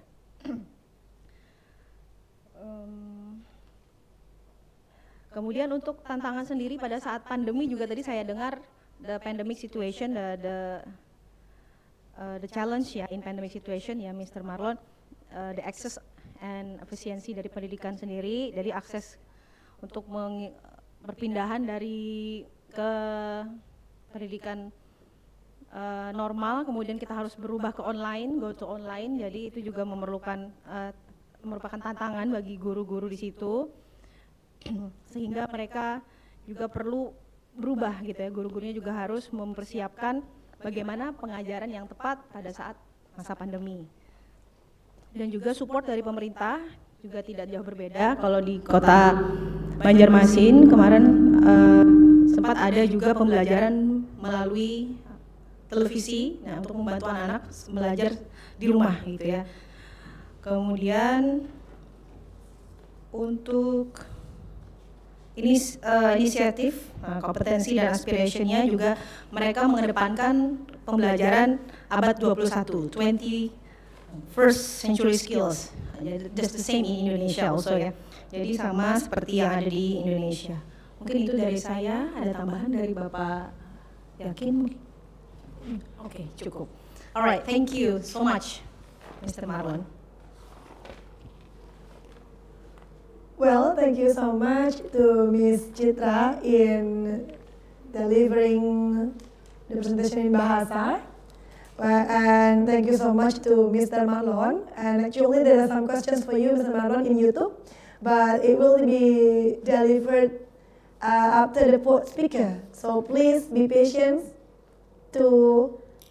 until the fourth speaker. Okay? Thank you so much, Mr. Marlon. Okay. Ladies and gentlemen, now let's go to the third speaker. The third speaker is Nguyen Thi Wang. Good morning, Miss. Morning. How are you this morning? Are you fine? Yes, I'm good. And you? I'm very good. It's really nice to meet you here now. Okay, before delivering this speech, I'd like to read the curriculum vitae of you first. Well, the third speaker is Nguyen Thi Wang, and her age is 30 years old. The education, bachelor degree major in English, and then the teaching experience is 7 years. And the participations of Miss Wang is the first one, the cultural exchange program between Vietnam and Korea at 2021. And it is the organizer of the cultural exchange between Trung Yên Primary School and Bia Bang Elementary School.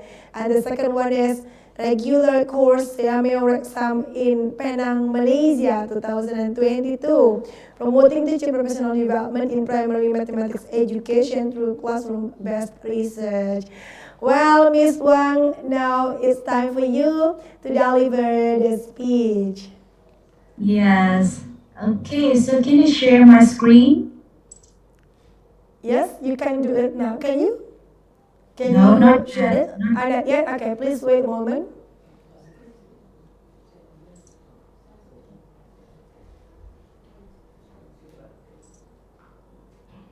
Wait a moment, please. Yeah.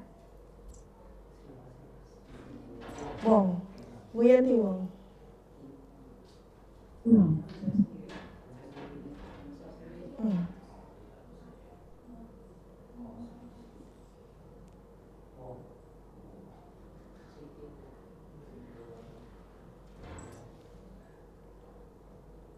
Yes, you can share your screen now. Okay. Okay, thank you very much. Warmly greet you from Vietnam. Okay, firstly, let me introduce something about myself. My name is Hương, and I'm from Hanoi, the capital of Vietnam. And it's my pleasure to be here today. And now I am teaching in Trung Yên Primary School. And as you know that Vietnam is a very wonderful country in Southeast Asia, which has the average numbers of populations. The citizens are from many different areas. And as you know that the education and training has been a very important factors in the development of the country. Not only Vietnam, but also other countries around the world takes education as the top national policy to develop the country. The trends of globalization and international integration is demanding that Vietnamese education quickly innovate to ensure and improve the qualities of training. Yes, and our presentation today is divided into 4 parts. The first one is the overview of Vietnam education system. The second one is the government support for teachers. The next part is the teachers' qualifications and competence. And the last one is something about the STEMs in Vietnam. All right. Now, firstly, let's move to the first part, the general education system of Vietnam. Yes, our education system has, there are 4 main parts in our education system. The first one is the preschool. The second one is the general educations. And this part, we also have the primary schools, the secondary school, and the high school. After that is the vocational educations and training. And the last one is the higher educations. Okay, about the first one, the preschool. Preschool educations includes the kindergartens and nursery educations with the age from 2 to 5 years old. The preschool is the first level in the national education system. Yeah. And next one is about the general educations, includes the 3 main parts. The first one is the primary school. The primary school is conducted for 5 years from the first grade to the 5th grade with the age from 6 to 10 years old. And this is also the compulsory level for citizens. Students must study a lot of subjects like maths, Vietnamese, natural societies, science, history, geography, music, art. Important.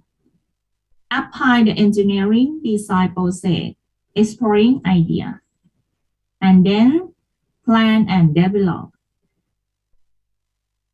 And then test and evaluation present the solution.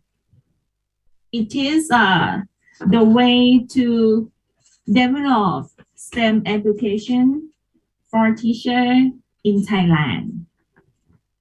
Thank you so much. ขอบคุณค่ะ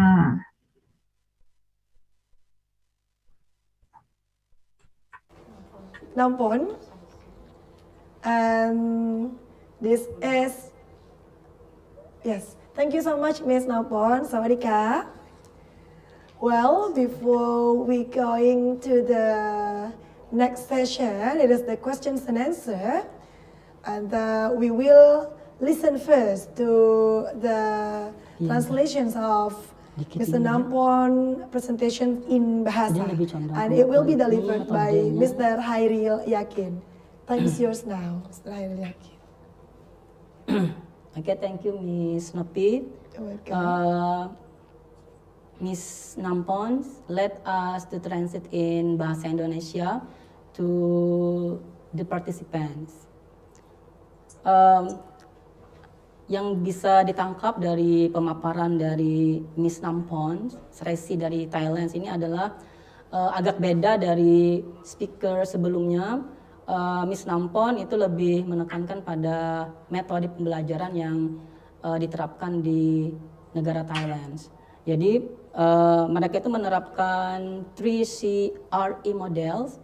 Jadi mereka menerapkan pembelajaran yang mereka namakan itu 3CRE models, di mana 3C itu adalah C yang pertama itu condition atau setting situasinya, lalu challenge, C yang kedua itu challenge tantangannya, lalu juga yang ketiga criteria and constraints, yang keempat itu resourcesnya yang berkaitan dengan bahan atau materinya, dan yang terakhir adalah evaluation, di mana di dalam evaluation itu bagaimana penyelesaian masalah itu bisa dievaluasi. Nah, dan juga tadi Miss Nampon juga menampilkan ke kita itu bagaimana penerapan dari 3CRE itu di negara Thailand. Oke, mungkin itu yang bisa saya tangkap dari pemaparan speaker keempat dari Thailand, Miss Nampon Sresi. Thank you, Miss Nampon. Thank you. You're welcome. Thank you, Miss Nampon. Baik Bapak Ibu, well ladies and gentlemen, now we are going to the next session. It's the questions and answer for 4 speakers from some countries in Southeast Asia. Actually, we still have 1 speaker, Ms. Citra Ceria from Indonesia, but it will be the last after the questions and answer for 4 speakers from Southeast Asia. And this session will be led by Ms. Citra Ceria. But before that, we will tell you that in this webinar, we present 12 door prizes, and the prizes is supported by Erlangga Publisher, and actually is only given to the participants around Banjarmasin. But if you got the prizes and you stay in outside of Banjarmasin, so we can send it by, it must be delivered by yourself for the charge of the sending. Okay, now it's time for the questions and answer session. To Miss Citra Ceria, time is yours now.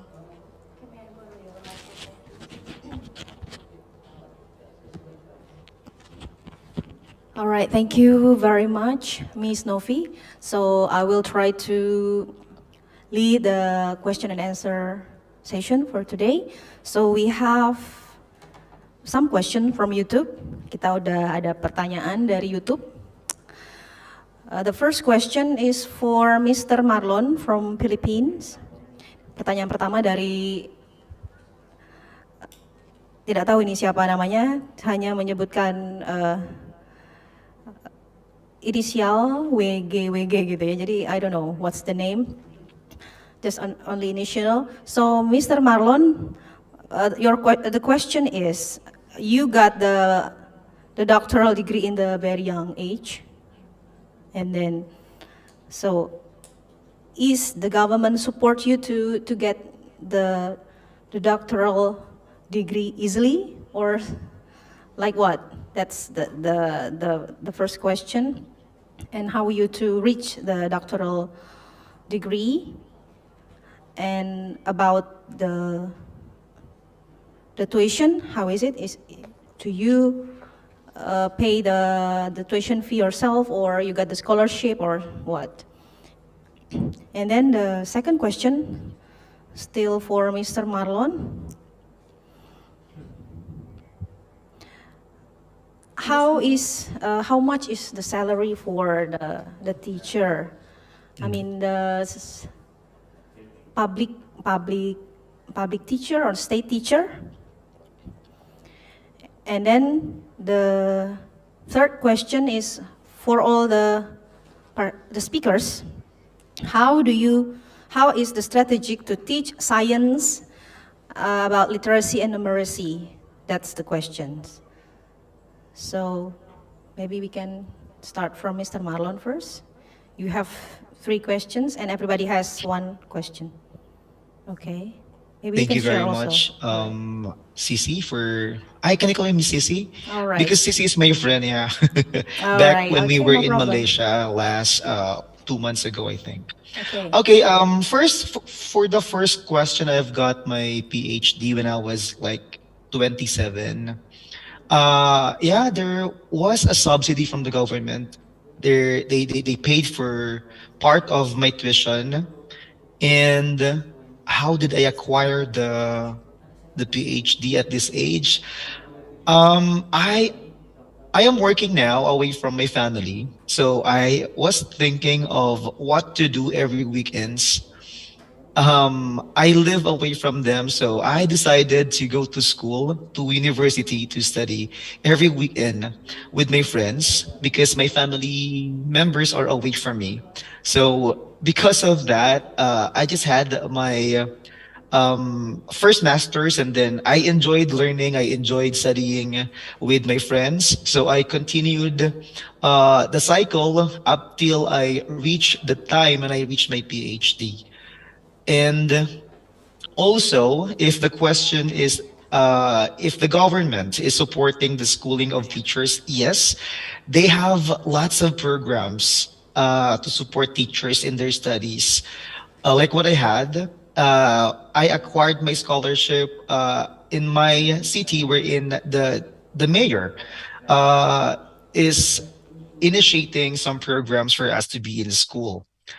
I also think that I am feeling some lots of support through my agency because there are some adjustments that could be done as long as you're going to inform them about your schooling. The second question is that the salary of teachers, I think it's based from what I heard, if that will be in ringgit. Wait, are you using ringgit in Indonesia? Sorry, is it ringgit? No, no. Okay, I cannot have the figure, but then as compared to Mr. Aziz's statement, it's like I converted, so it's like 2,900 ringgit for the beginning teachers. But then, as their promotion goes up, they will receive a salary, I think, much higher than when they started. For the third question, regarding the teaching of mathematics in my country, with that, I think I've been teaching math for 10 years already.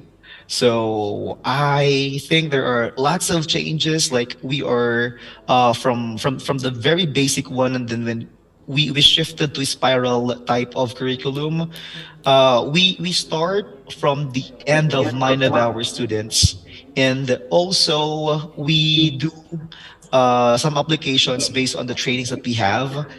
Uh, I also became part of Simeo, and part of that is the integration of research and classroom teaching put together to have some, I think, more first-hand information to improve the teaching and learning processes that we do in our country. And I think the other speakers, I'll be giving you time to answer as well. Thank you. Okay, you're very welcome. About the salary, can you say maybe how much in ringgit? Did you say? Can you say it once again? Well, is it more than 3,000 ringgit in ringgit? Sorry. Okay. Ready? Okay, I'm sorry. So, Mr. Marlon. Yeah. Okay, you said that your salary is the salary in the teachers in Philippines is just almost the same with Malaysia. in Malaysia. So is it about 3,000 ringgit? Yeah, just like that. But then I think it's a little bit lower as compared to the starting salary. Oke. Berarti Bapak Ibu kalau kita rupiahkan itu 3.000 ringgit itu sekitar kurang lebih 10.500.000 ya untuk seorang guru di Filipina dan juga di Malaysia. Oke. Kemudian Mr. Marlon tadi juga mengikuti atau melanjutkan pendidikannya di doctoral degree ya. Nah, itu di usia 27 dan beliau juga dapat support dari pemerintah. It means artinya scholarship ya. Beasiswa dari pemerintah. Jadi beliau juga mungkin karena keinginan untuk belajar lebih tinggi gitu ya. Jadi ketika selesai sarjana, kemudian langsung ke master, kemudian langsung ke doctoral degree. Jadi langsung di usia muda beliau sudah bisa menempuh atau menyelesaikan doctoral degree-nya, S3-nya kalau dalam di Indonesia ya. Baik. Kemudian untuk pembelajaran numerasi dan literasi tadi, mereka mempunyai working group seperti kayak mungkin seperti kita punya KKG di sini, mereka juga punya grup di sana yang bisa mempersiapkan guru-guru untuk pembelajaran literasi dan numerasi. Jadi seperti itu. Baik, thank you very much Mr. Marlon. And then the next Mr. Azizi. The question is the strategy of teaching science, literacy, and numeracy in your country. Okay, thanks, Ms. Chitra. Actually, I never teach science, but I try to give some information about that. Okay, for the science, I think it's not about only science, but all subject actually for the four, what we call it main subject, math, science, Malay language, and English, we have literacy and numeracy. And then for those who don't master about what we call it the level of the subject, they will go to the remedial course. And then remedial class is they have one program that is from a district officer of education that give a guideline how to help the student. And I think in my school also, I think for the science it's not hard to get the level of what we call it student can master. Actually, in my school, students feel hard to master on English and also maths. Actually, for science and language, it's okay, no problem. That's for my problem, from my school, and I think also for the other school in Malaysia, because science is not the major problem, but the major problem about the English and also Malay language. So the mathematics, yes, that's all. Okay, thank you very much. All right, what about Miss Namfon? I want to hear your answer about the strategy in teaching science, literacy, and numeracy in your school. Yes. Okay. What strategy in science? Okay, is I have the last time I talked about TCRE. It is a model to develop teacher and strategy for students in Thailand. Use project-based learning. Project-based learning is PBL. Yes, it's very booming in Thailand so much. Yes, it is a real-world connection in the project. Use it to teach the core contents being learning the cards. Make it structured, collaborative. Students work together with assigned responsibilities. And then it says key to making project-based in Thailand. Student-driven. Students are involved in choosing and directing the project. The teacher becomes the first facilitator. Yes.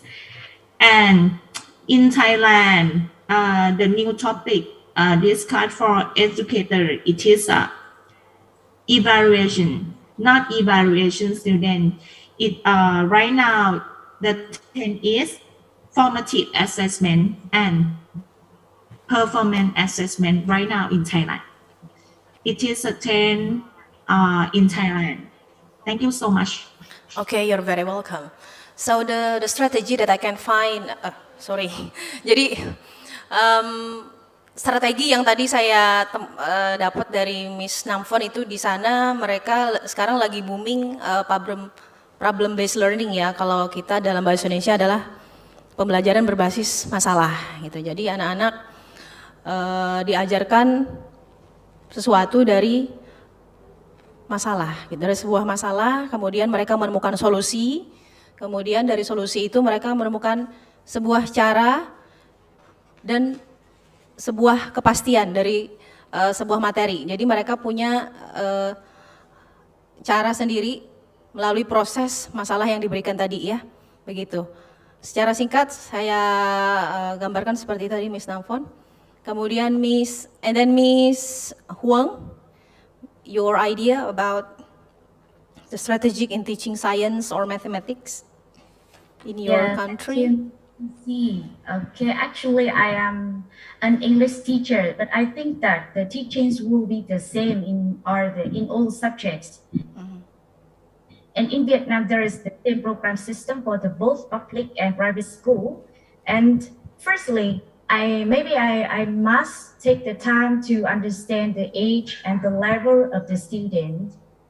And then the Ministry of Education publish and distribute the program for us. And then we apply it, follow and learn and innovate the teaching methods to suit each student level.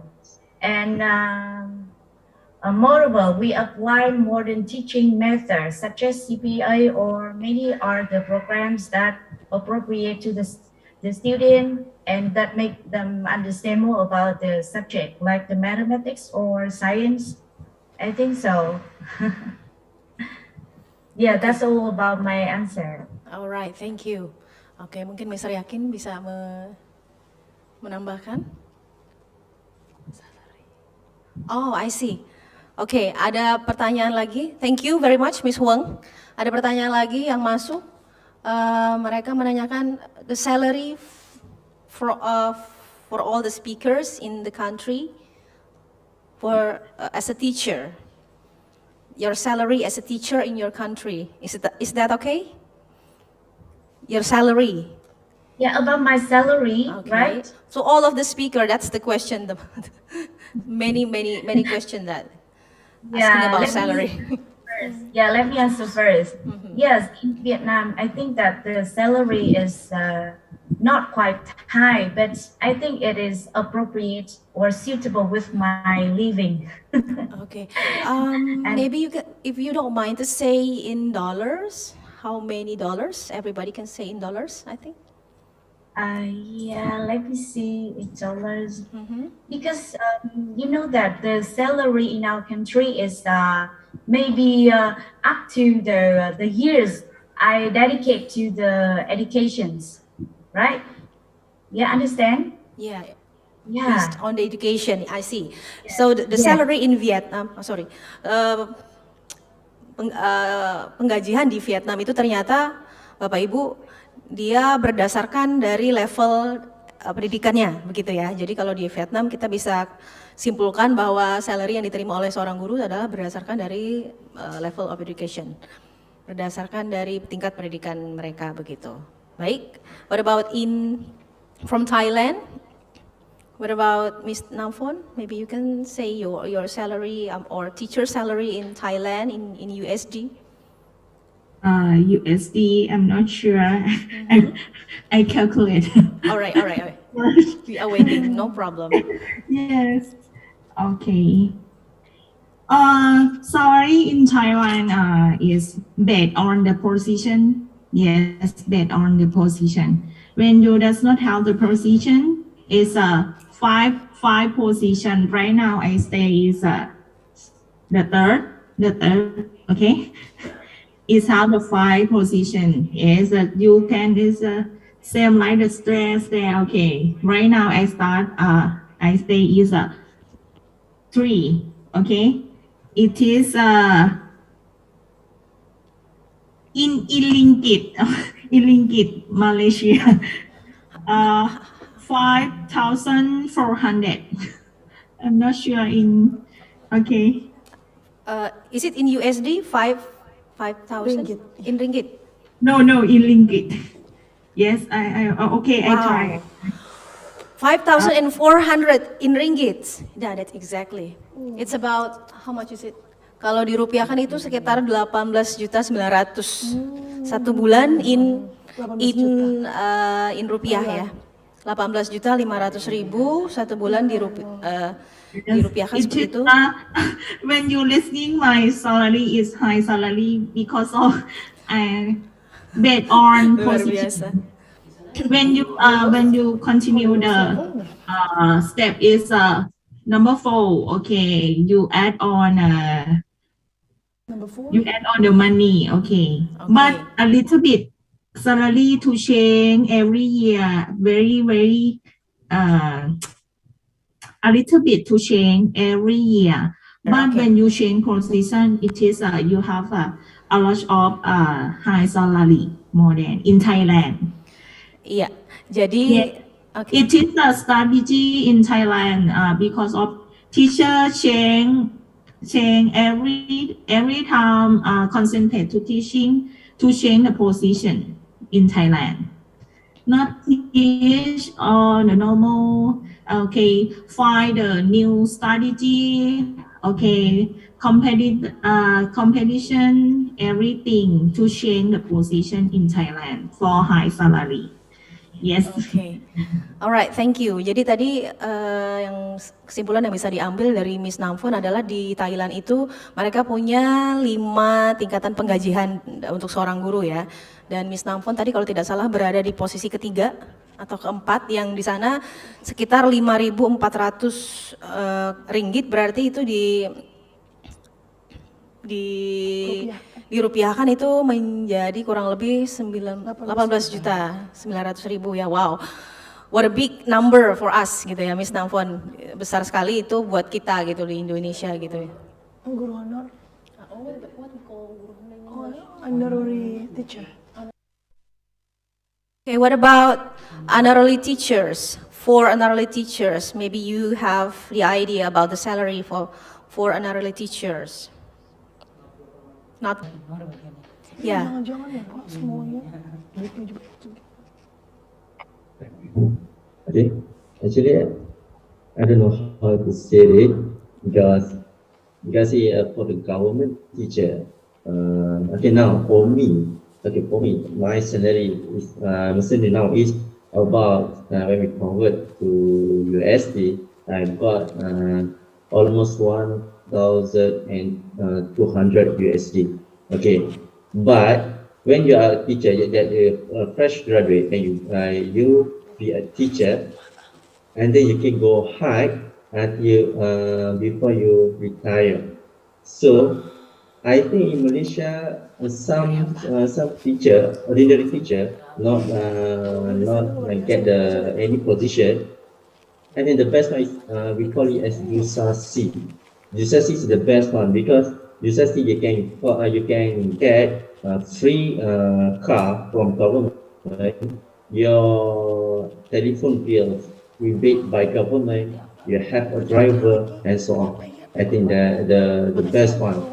If you can get the higher grade, you can Malaysia call it grade because now in Malaysia for the teacher need to have bachelor degree at least, no diploma. Yes, that's one. Yeah. Oke, berarti sama seperti in Indonesia ya, Mr. Azizi, guru itu minimal dia adalah sarjana atau bachelor degree. Yeah, that's the first one.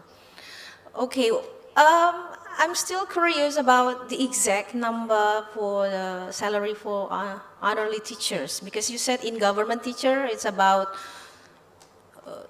100 and how much is it? Okay, 1,200 rupiahs in USD, yeah. That's the salary for the government teachers in Malaysia. What about the honorary teachers, non-government teacher? Do you have the idea? Do you know the salary? Okay, I will try because I think I got some information from my friend that teach the not the government teacher. Actually, if you teach, for example, international school or private school, you can go high. I think one month you can get in ringgit 10,000. I think 10,000 ringgit. ringgit. But you need to prepare student to get what student need to master. If the student not master any subject, you be scolded by their parents. Okay, sorry, 1,000 or 10,000 ringgit? 10,000 ringgit. Ringgit? Much, Really? yes. Higher Wow, than government? I think it's higher than the government teachers. If she teach in the private school. Oh, private. Oh, I see. Alright. non-government. Jadi Bapak Ibu, guru honor yang mengajar di Malaysia itu ternyata kemungkinan akan bisa mendapatkan gaji yang lebih tinggi ketika dia mengajar di sekolah swasta gitu, lebih tinggi daripada seorang guru pemerintah gitu atau guru kalau kita disebut pegawai negeri ya. Wow, luar biasa. Hampir tadi kita hitung 35 juta rupiah untuk seorang guru honorer yang bekerja di sekolah swasta di Malaysia. Wow, luar biasa. Thank you very much for your information. Okay. All right. Next question, I think, Miss Novi. Oke, mungkin dari peserta, dari peserta yang ada di Zoom, mungkin ada pertanyaan. Any question from participants in Zoom?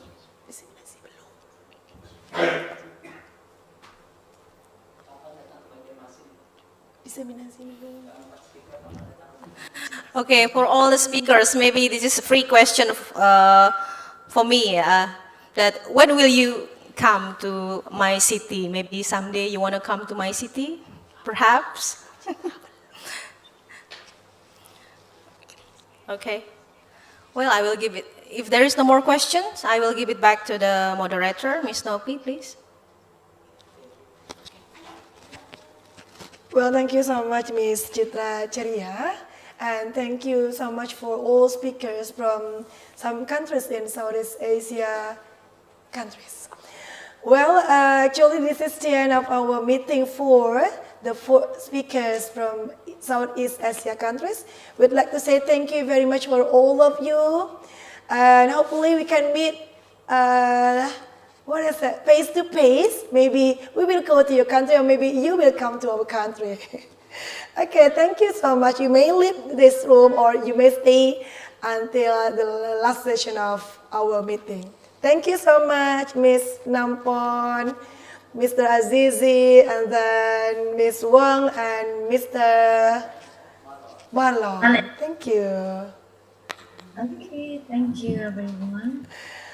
Well, ladies and gentlemen, baik Bapak Ibu, now let's go to the next session. It is Miss Chitra session, and Miss Chitra will do the disseminations of Reksam.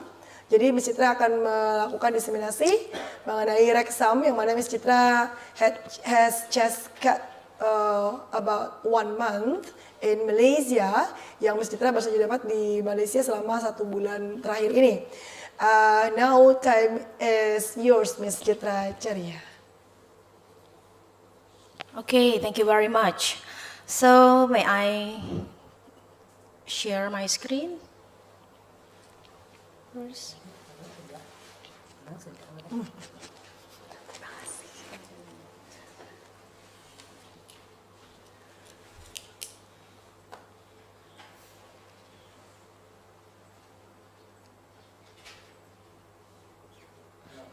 Or maybe the committee will help me to share my screen.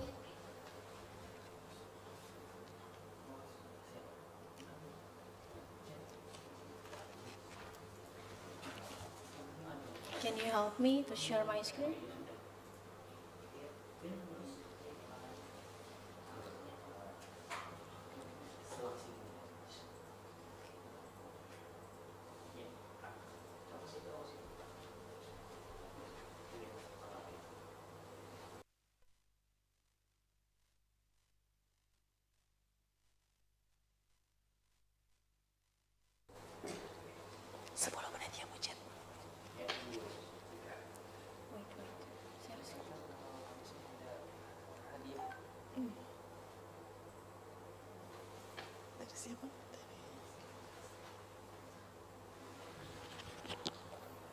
Okay. Yes.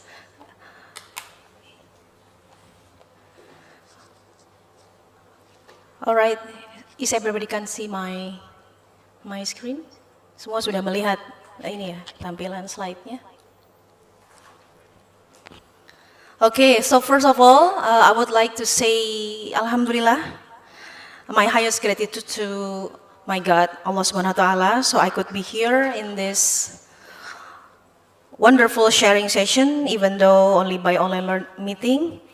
And I also would like to say thank you very much to PGRI, Teachers Association of Indonesian Republic, Banjarmasin City, who facilitate us by conducting such a great online meeting.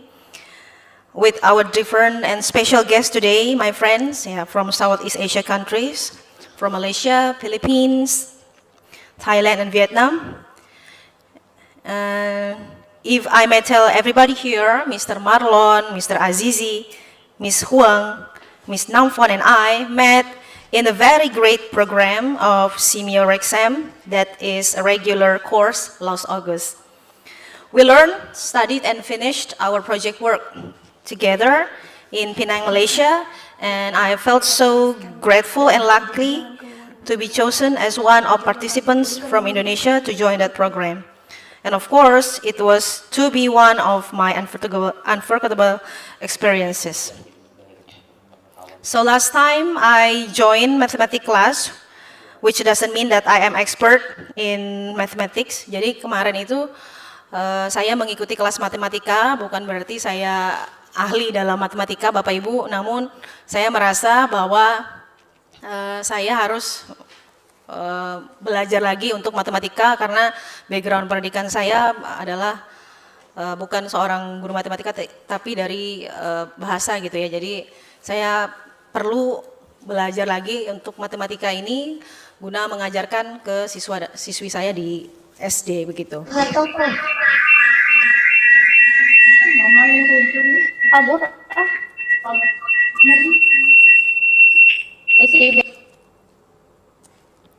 Sorry.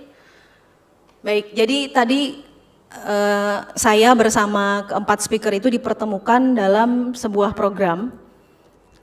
Mohon izin menyampaikan dalam bahasa Indonesia karena rekan-rekan juga di sini banyak dari daerah begitu. Jadi saya dipertemukan dengan keempat speaker tadi dalam sebuah program yang dinaungi oleh Simio Rexam. Ya, jadi Simio Rexam itu sendiri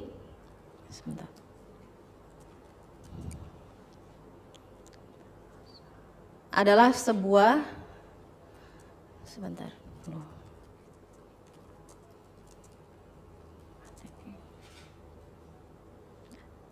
Baik, saya langsung skip saja. Kemudian untuk Simio Rexam sendiri adalah Southeast Asian Minister of Education Organization, jadi organisasi yang bekerja sama untuk meningkatkan pendidikan, kemudian pengetahuan dan juga budaya di antara lembaga-lembaga yang ada di Asia Tenggara.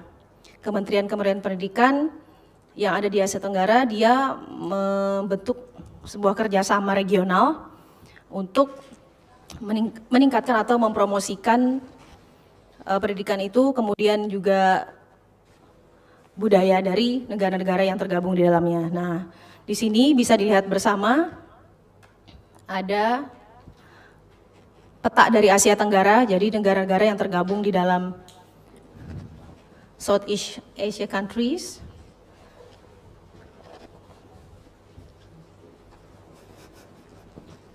Nah, kemudian negara-negara yang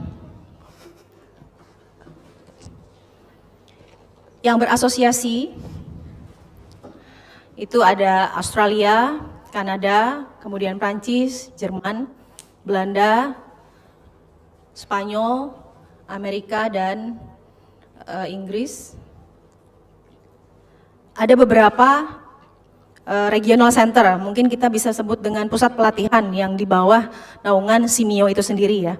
Nah, di sini berbagai macam pusat pelatihan, mulai dari pelatihan untuk biologi, kemudian untuk parenting, gitu ya, untuk pendidikan lifelong learning, kemudian untuk sejarah, inovasi, untuk matematika, untuk sains, untuk IPA, yang menyebar di seluruh negara-negara yang ada di Asia Tenggara.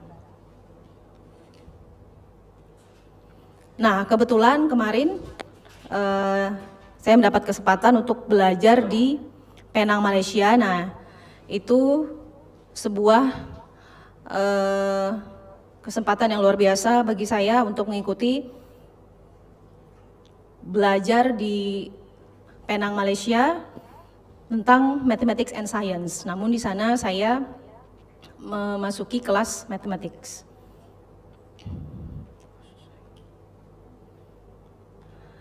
Kalau di Indonesia kita juga punya untuk lembaga pelatihan matematika itu, dia berada di Yogyakarta atau PM4TK Yogyakarta yang disebut SIKIM. Ya, SIKIM. Kalau yang ada di Malaysia itu bernama Reksam. Nah, ini gedung Reksam yang kemarin di mana saya belajar bersama speaker sebelumnya, pembicara sebelumnya. Di sini kita seakan-akan, kalau saya pribadi merasa seperti kuliah matematik, pendidikan matematika secara ini sebenarnya bagian dari negara Malaysia. Dia posisinya berada di sangat kecil ya, di barat daya dari negara Malaysia itu sendiri. Nah, ini Penang, Pulau Penang atau Penang Island. Nah, ibu kotanya adalah Georgetown. Nah, Georgetown itu sendiri adalah merupakan warisan budaya dari UNESCO, ya, termasuk salah satu daerah warisan budaya UNESCO. Kemudian dari mana kita bisa mendapatkan informasi ini? Bapak Ibu bisa memasuki website, ya. Di sini ada website www.simio.org. Nah, ini bisa di sini informasi yang mengenai SIMO itu sendiri bisa Bapak Ibu dapatkan, misalnya ingin mengikuti pelatihan atau kursus apa begitu. Jadi ini terbuka untuk semua guru gitu ya. Kemudian juga kadang ada beberapa untuk siswa juga ya. Bisa Bapak Ibu buka untuk website ini. Nah, kemudian di Indonesia juga saya bilang tadi sudah ada untuk pusat pelatihan matematika sendiri, yaitu Kitab Inmet. Ya, yang ini berada di Yogyakarta. Ini juga punya website sendiri. Ya, bisa setiap tahun biasanya ada program regular course ya, atau kursus reguler yang diadakan oleh SIKIM di Yogyakarta. Bagaimana untuk kita connect ke SIKIM itu? Nah, di sini bisa melalui Facebook, melalui Line, YouTube, WhatsApp, dan juga Instagram sudah sangat lengkap sekali. Jadi kita bisa kalau ingin mengembangkan kemampuan kita atau ingin belajar lagi tentang strategi atau model-model pembelajaran, nah bisa kita mengikuti program regular course yang diadakan oleh SIKIM atau Reksam. Nah, bagaimana tahapannya? Nah, tahapan yang pertama, kita menyiapkan dokumen. Nah, dokumennya itu yang paling sangat bermanfaat itu adalah dokumen ketika Bapak Ibu menjadi anggota atau aktif di kepengurusan KKG misalnya ya, atau MGMP seperti itu. Nah, itu sangat ini ya, sangat dibutuhkan gitu. Kemudian Bapak Ibu bisa mengikuti pendaftaran secara online, kemudian ada tes online. Kemudian tahap berikutnya ada informasi apakah nanti Bapak Ibu bisa memasuki tahap berikutnya. Kemudian setelah lulus di tes online, maka Bapak Ibu melanjutkan ke tahapan berikutnya, itu tahapan wawancara. Nah, wawancaranya dalam bahasa Inggris ya, karena memang yang belajar adalah dia mengkhususkan untuk guru-guru dari negara-negara yang ada di Asia Tenggara. Kemudian ada tahap terakhir yaitu pengumuman. Nah, setelah pengumuman itu Bapak Ibu misalnya dinyatakan lulus, nah kemudian mengikuti regular course itu sendiri. Mungkin ada yang 15 hari, ada yang 30 hari gitu ya, ada yang 1 minggu. Nah, jadi kemudian setelah itu mengikuti pretest, belajar, dan post-test.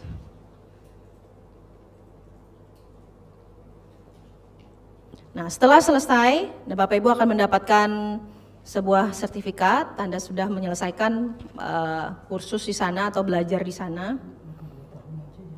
Nah, adapun yang saya dapatkan kemarin waktu di Penang, Malaysia, seperti saya bilang tadi, seperti kayak kuliah pendidikan matematika begitu ya. Secara ringkasnya nih sudah saya terjemahkan ke dalam bahasa Indonesia ya. Nah, kita belajar setelah pretest itu kita belajar isu dan tren pendidikan dan matematika gitu ya. Kemudian tadi pembelajaran berbasis masalah, kontekstual dan sebagainya. Bagaimana kita mendesain sebuah pembelajaran, perencanaan pembelajaran. Kemudian penilaiannya bagaimana. Ada juga kebetulan kemarin karena lebih kepada research ya. Kursus yang saya ambil itu lebih kepada research, maka banyak juga research yang ada di sana materinya mengenai lesson study, kemudian case study atau studi kasus. Kemudian kita juga disuruh untuk mengajar di sekolah yang ada di sana. Ada beberapa kali percobaan juga ya. Kita mengajar sesama teman kita, kemudian kita mengajar di sekolah, kemudian kita kembali. Nah, itu kita akan diberikan pembekalan dan review setelah itu. Terakhir kita disuruh membuat sebuah proposal, rencana kita mendiseminasikan kegiatan di sana, mengimbaskan apa yang sudah kita dapat. Kemudian ada juga project work, nah itu dikerjakan per kelompok ya, berkelompok. Kemudian ada pengajuan proposal dan penyelesaian kursus, kemudian evaluasi.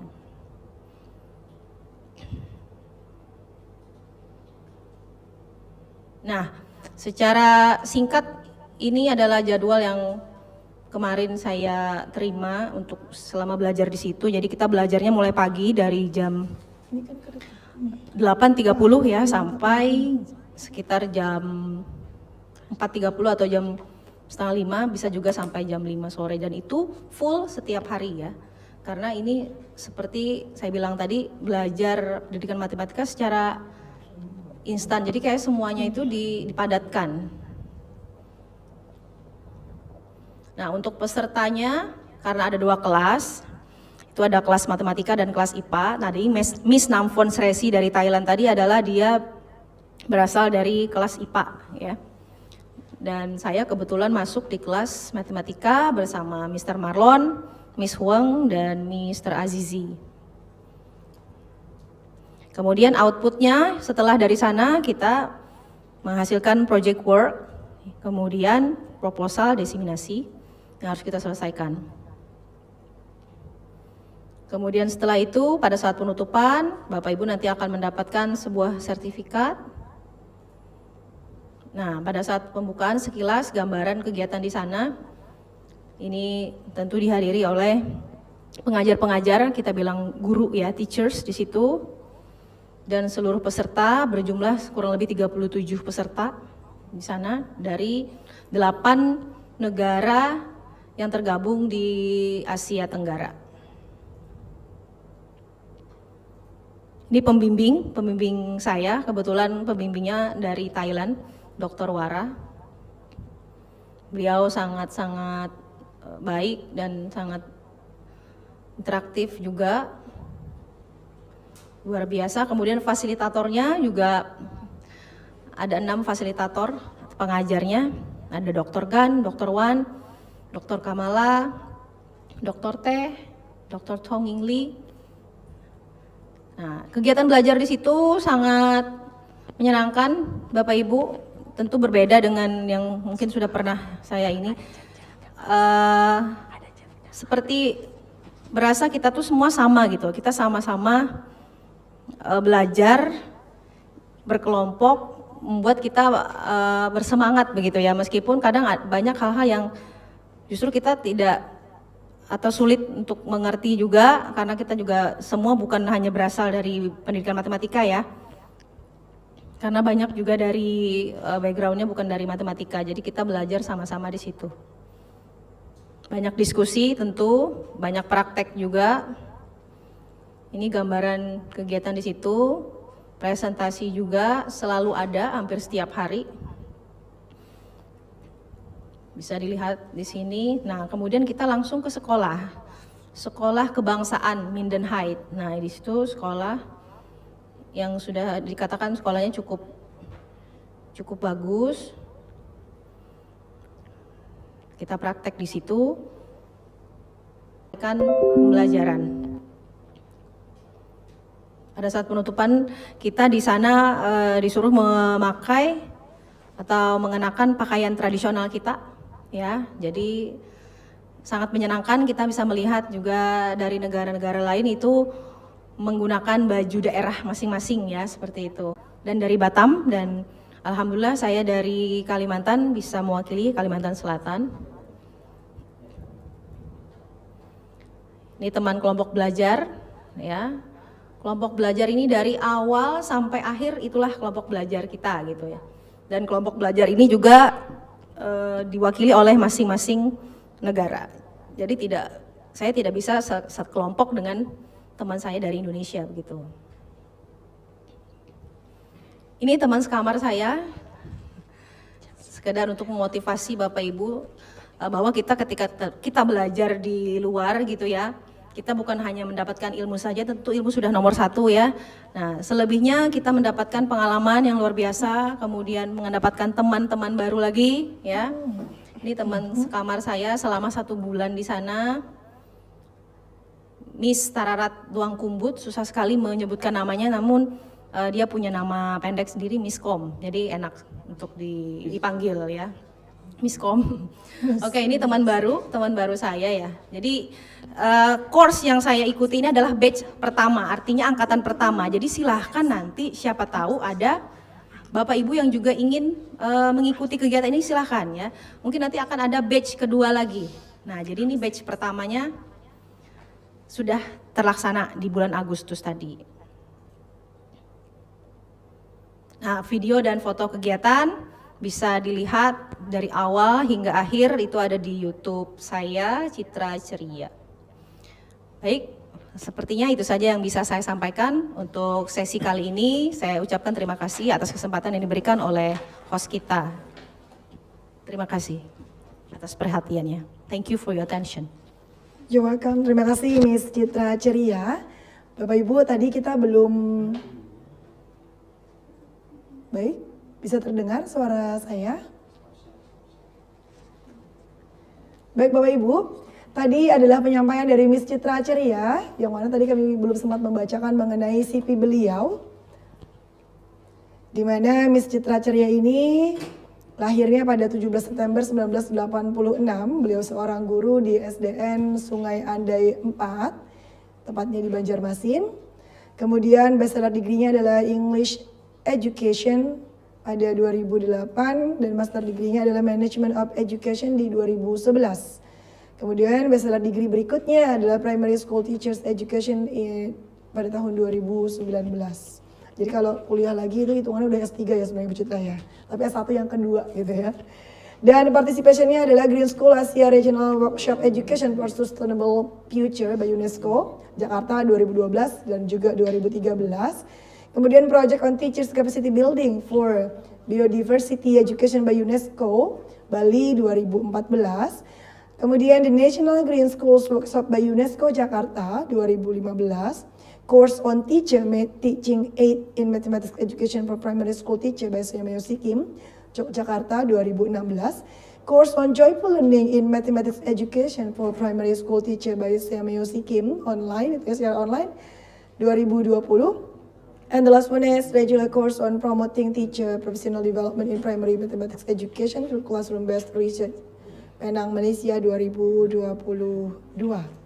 Dan untuk pengalaman kerja, Miss Citra di Bina Bakat Foundation di 2005 sampai dengan 2007. Politeknik Banjarmasin di 2008. Kemudian CS Course di 2010 hingga sekarang. Surgi Mukti 5 di Maret 2009 sampai dengan Januari 2018. Dan Sungai Andai 4 Primary School di Februari 2018 sampai dengan saat ini. Bapak Ibu, itulah akhir dari penyampaian kelima narasumber yang telah kita bisa simak dengan begitu luar biasa ya Bapak Ibu, dengan begitu mantap sekali. Nah, sebelum kita lanjutkan pada sesi bagi-bagi hadiah nih, bagi-bagi hadiah ini disponsori oleh Erlangga Publisher, di mana di sana ada satu buah Bluetooth speaker. Kemudian juga ada beberapa buah untuk notebooknya, buku ya Bapak Ibu, buku bukannya laptop. Kemudian juga ada buku kurikulum Merdeka. Nah nantinya bagi yang mendapatkannya akan kami informasikan setelah ini juga. Dan sebelumnya kami silakan Bapak Ibu jika ada yang ingin bertanya satu orang saja kepada Ibu Citra Ceria. Atau or maybe to the speaker, atau barangkali there is a questions again for our speaker from outside of Indonesia. If you have question, yeah, and you will get the present, yes, from Erlangga Publisher for someone who asked the question. Yes, please.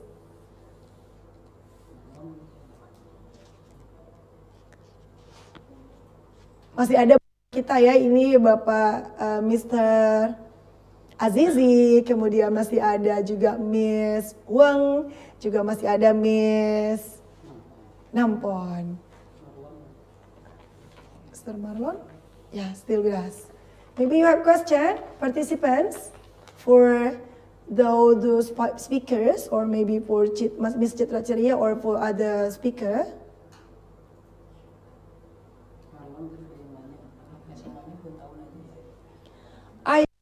For Marlon, is Marlon still with us? There is a question for you. Hey there, yeah, I'm seeing here. Okay. Someone asked you whether how many years for senior high school in your country? Only 2 years? Yes, the high school will begin with we call Key Stage 3, that is from grade 7 up to grade 10. That is like 4 years of being a junior high school. After they will continue their education to be senior high school student, that will be grade 11 and grade 12. Okay, I see. So for junior, there is 4 years, and then for the senior, there is 2 years. Yeah? Yeah. For that summary, I think 1 year for kindergarten, 6 years from grades 1 to 6, that will be the primary education. And high school will be 6 years, 4 years for junior high school and 2 years for senior high school. Okay. And what about the kindergarten that you have said before? Is it a compulsory for student to take the kindergarten, or they can, or is it take the primary school without? I think Yes. they are required, they are compulsory to have a kindergarten education first before going on with the primary level. That's basic ed, that's grade 1. So if you did not take your kindergarten course, then you cannot go to grade 1. Oh, okay, I see. Now, sometimes that is the problem that happen in Indonesia, maybe Banjarmasin, because some students sometimes they don't get the kindergarten level, but they go to primary school, some of them, and then some of the students can read well, but they have to take the first level in primary school, and it makes them a little bit difficult to understand about the lesson at school, yeah? Okay, thank you so much, Mr. Marlon. Okay, is there someone want to ask the question? All speakers are still with us now? I think there's no questions anymore. Okay, Mr. Yakin, do you want to ask a question, Mr. Yakin? Come here. You can give. Apakah untuk gabung di program yang dipaparkan oleh Miss Citra itu ada ketentuan nilai TOEFL bahasa Inggris? Kalau misalnya ada ketentuan nilai TOEFL, itu nilainya minimal berapa? Okay. Gabung untuk melengkapi persyaratan. Okay, Miss Citra. Okay, thank you for the question. There is a question, maybe for all of us, yeah, Miss, the speakers. Is the TOEFL score a necessary document for joining our program like in senior exam? That's the question. Jadi, kalau kemarin ketika mengikuti di senior exam itu tidak ada dokumen untuk TOEFL score yang diminta. Namun ketika mengikuti di SIKIM, nah ketika di 2016 saya join di SIKIM, senior SIKIM, itu perlu TOEFL score minimal 450 atau kalau tidak salah 475 begitu saat itu ya 2016. Tapi kalau di simio exam kebetulan kemarin tidak diminta, cuman dituliskan di dalam dokumen formulir form, application form ada di situ TOEFL score begitu.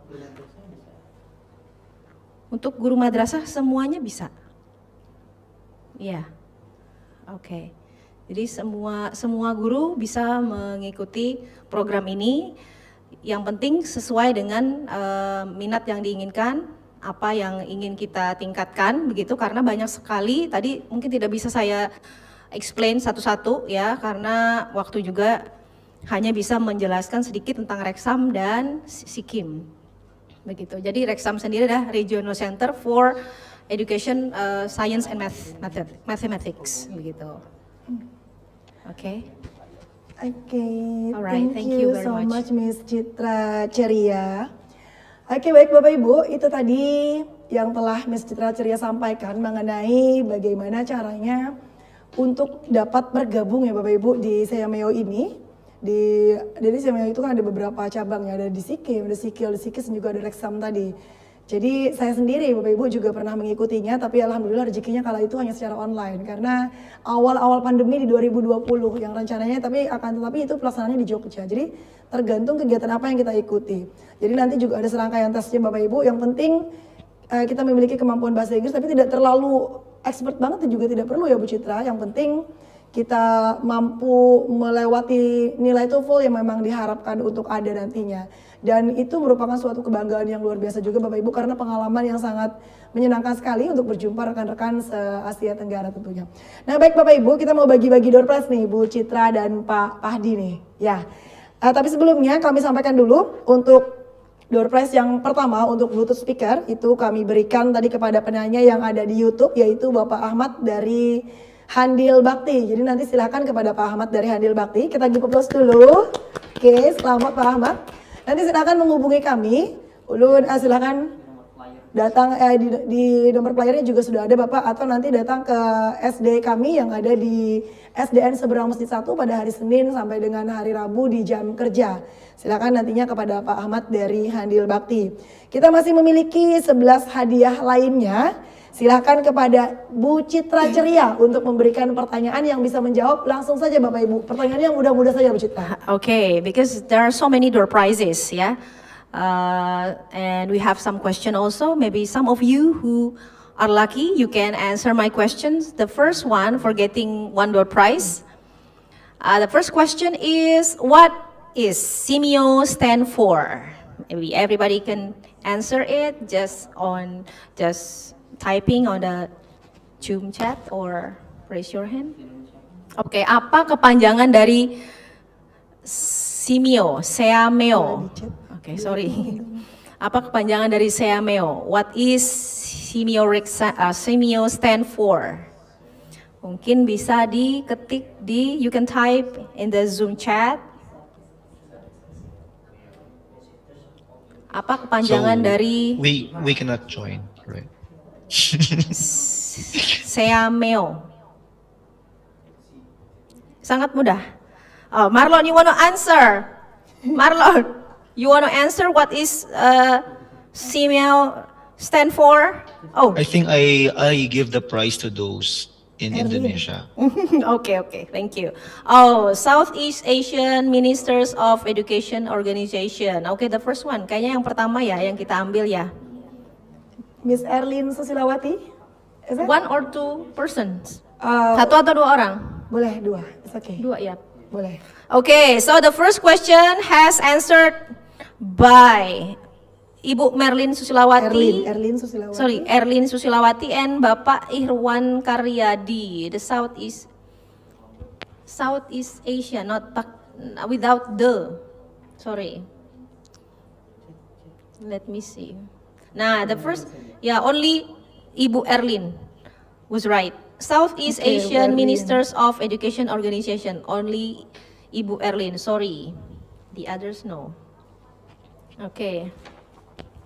Oke, baik Bu Erlin berarti mendapatkan satu buah luxury agenda oleh Erlangga. Baik, kita menuju ke hadiah ketiga, masih luxury agenda. Miss Erlin. Oke. Ya, Miss Erlin Sulawati ya, nanti silahkan menghubungi kami. Berikutnya adalah pertanyaan ketiga, masih dari Miss Citra. Tapi sebelumnya kita mau coba panggil dulu nih dari Erlangga. Apakah di sini sudah ada tim Erlangga yang masuk ke Zoom? Pak Patan, selamat siang. Halo, selamat siang Ibu. Alhamdulillah Pak Patan sudah bergabung bersama kita. Pak Patan ini adalah dari tim Erlangga Banjarmasin, tepatnya di kilometer 10 ya Pak ya? Betul Ibu. Oke, baik. Nah Bapak Ibu, sebelum kita lanjutkan pada hadiah ketiga di mana Pak Patan ini beserta tim adalah yang mensponsori untuk kegiatan kita ini, untuk beberapa hadiah yang telah diberikan, maka kami persilakan dulu kepada Pak Patan untuk menyampaikan hal-hal yang ingin ditunjukkan ataupun disampaikan dalam waktu kurang lebih 5 menit ya Bapak, dipersilahkan. Baik, I say thank you to all for the Shifang, and I say thank you for our speaker from our country. Terima kasih saya ucapkan kepada panitia di acara yang sangat luar biasa ini. Kami dari penerbit Erlangga, mewakili penerbit Erlangga, saya Fathan Korib.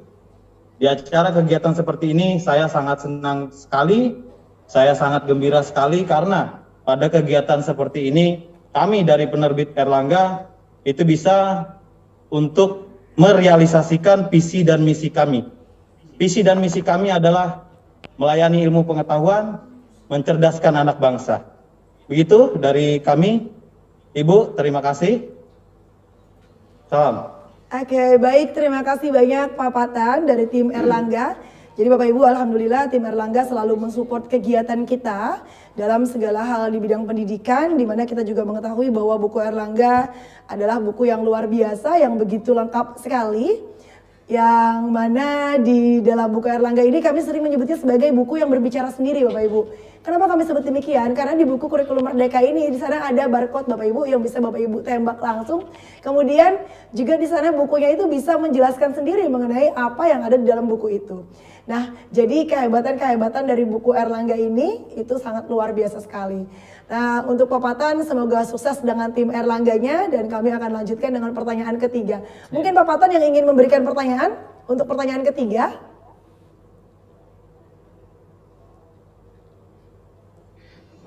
Kami persilakan kepada panitia Ibu. Oke, baik. Terima kasih banyak Pak Patan. Oke, berikutnya pertanyaan ketiga akan disampaikan oleh Sekretaris PGRI Kota Banjarmasin kepada Mr. Herlianur Padi, dipersilahkan. Oke, thank you, Miss Nopi. Ya, welcome. Ya, baik. Pertanyaannya, ini semua insya Allah bisa jawab. Ya. Kapan tanggal berapa hari lahir PGRI? Ini 5 penanya akan kita kasih hadiah langsung. 5 penjawab. Ya, 5 penjawab. 5 penanya. Kapan, tanggal berapa? Atau ada sudah? Oke. Yang lain tinggal kopas ya. Tanggal berapa? Itu berarti kan. Oke, yang lengkap, ada yang lengkap, oke. Sudah 5 ya. Oke, nanti bisa dihubungi ya, yang ini bisa di capture. Namanya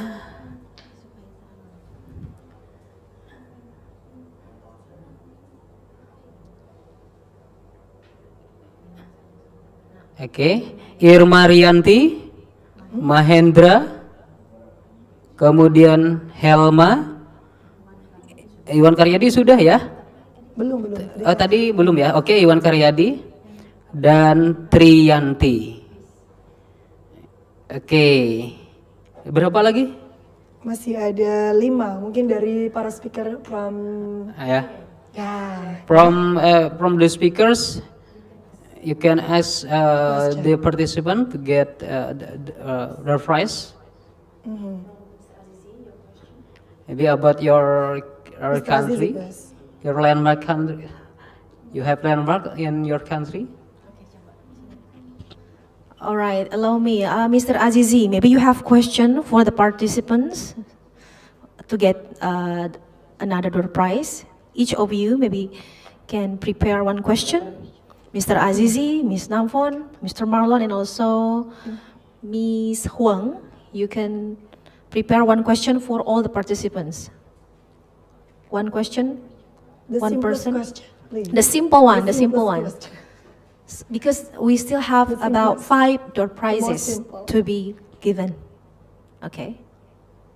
Who wanna be the first? Mr. Azizi or Ms. Nampan? Okay, Ms. Ms. Wang? Namfon, I think. Mr. Azizi. Okay, Azizi, Mr. Azizi.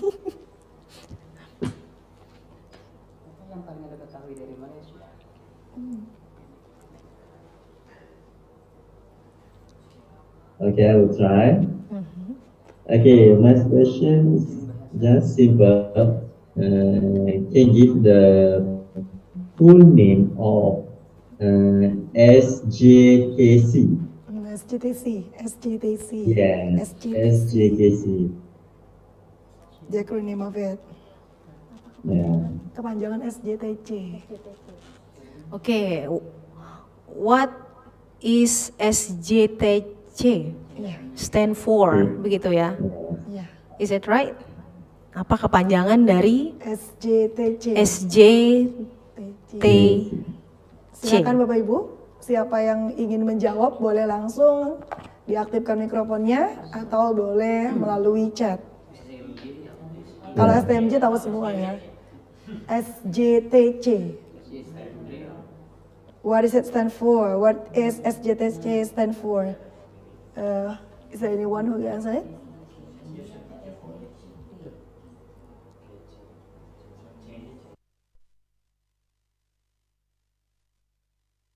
Who want to answer it, please turn on your microphone. SJKC. SJKC. Yeah. I think SJKC ya. Is it right, Mr. Azizi? SJKC. Okay. Yes. Atau in dalam bahasa Indonesia SJKC. Yeah. SJKC tadi dalam pemaparan Mr. Azizi apa sih kepanjangan dari SJKC gitu ya?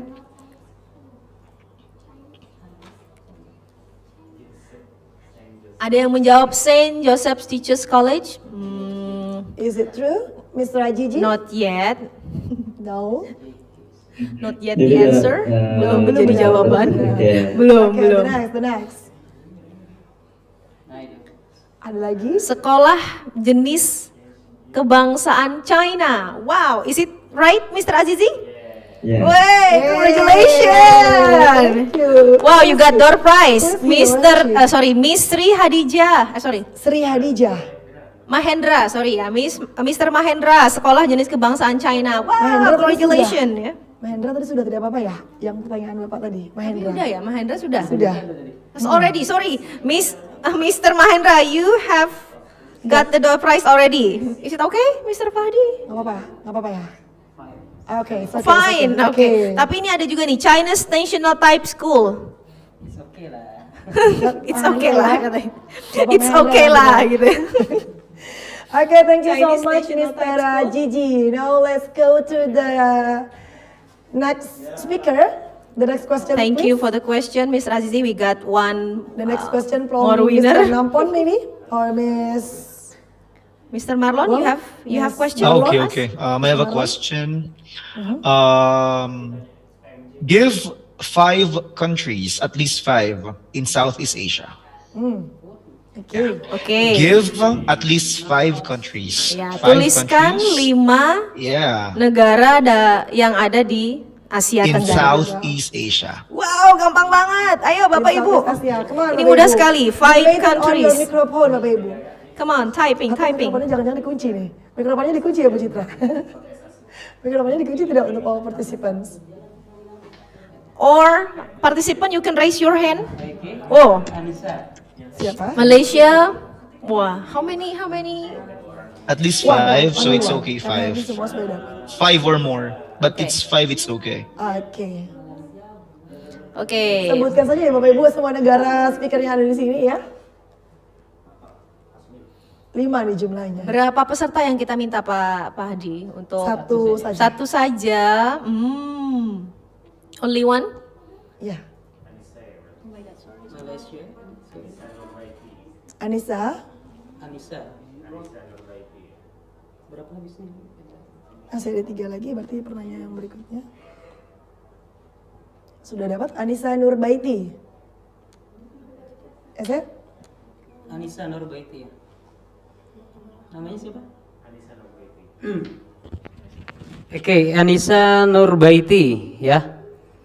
Anissa Nurbaiti. Oke, ini pertanyaan terakhir ya. Masih ada 2 lagi. Oke, untuk 2. Dari Miss Nampon. Ya, dan Miss silakan. Oke, We thank have you two Mr. Marlon. door prize. We've got the winner for your question. Left. So maybe for Miss Namfon and Miss Hong. Suam. Your question. Yeah. Your question, please. Okay. My question from Thailand. Yes, from Thailand. Okay. The last time, what is the name of model to training teacher about STEM education in Thailand? The name of model. Oke, I see. Tuliskan model yang tadi dijelaskan oleh Miss Namfon. The model. Model STEM. STEM Yeah. model. To training teacher in Thailand. Ya, to training teacher in Thailand.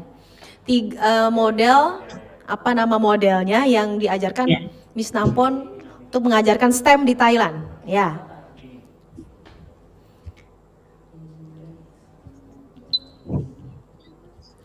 Come on everybody.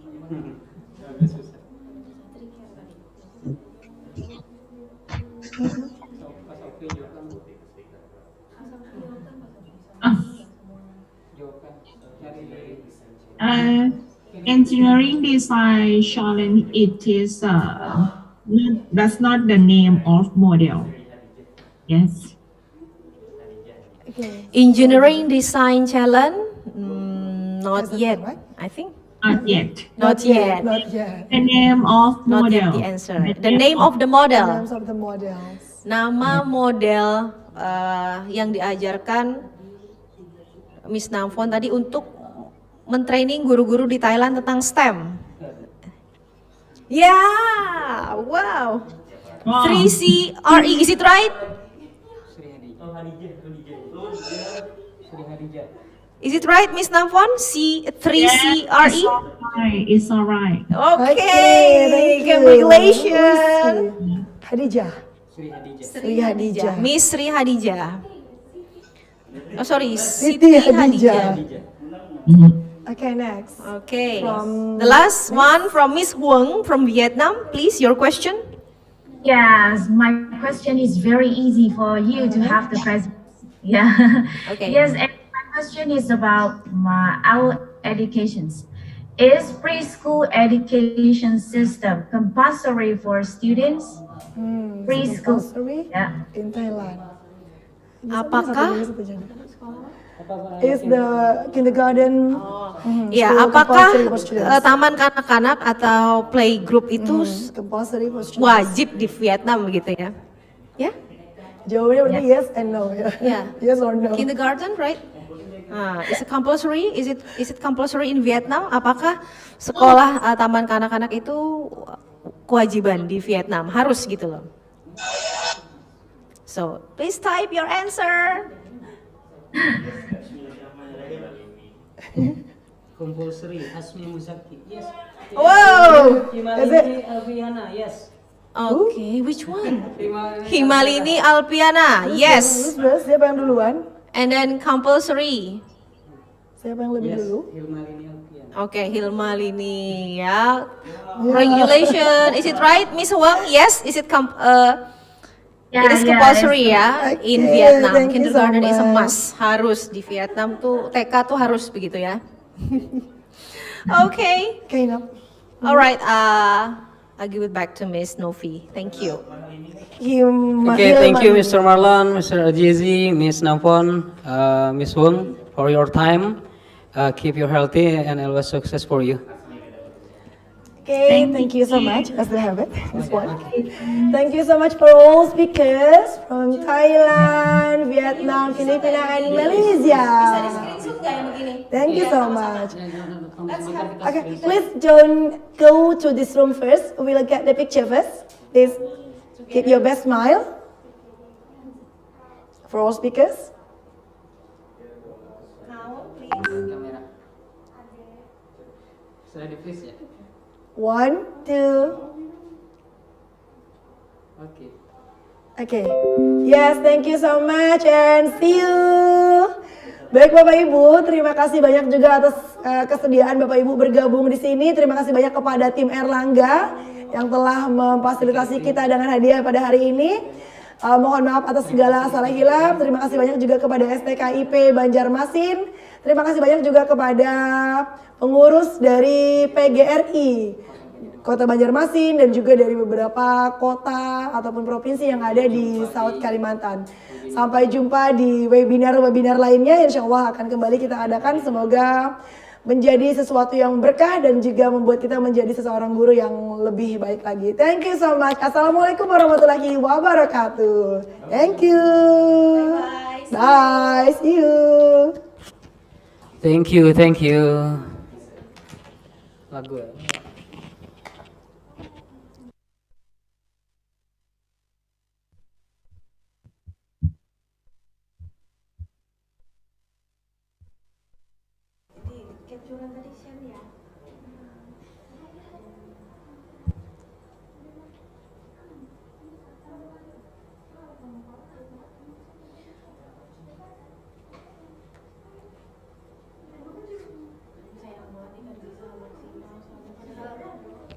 Apa itu? Itu Bang.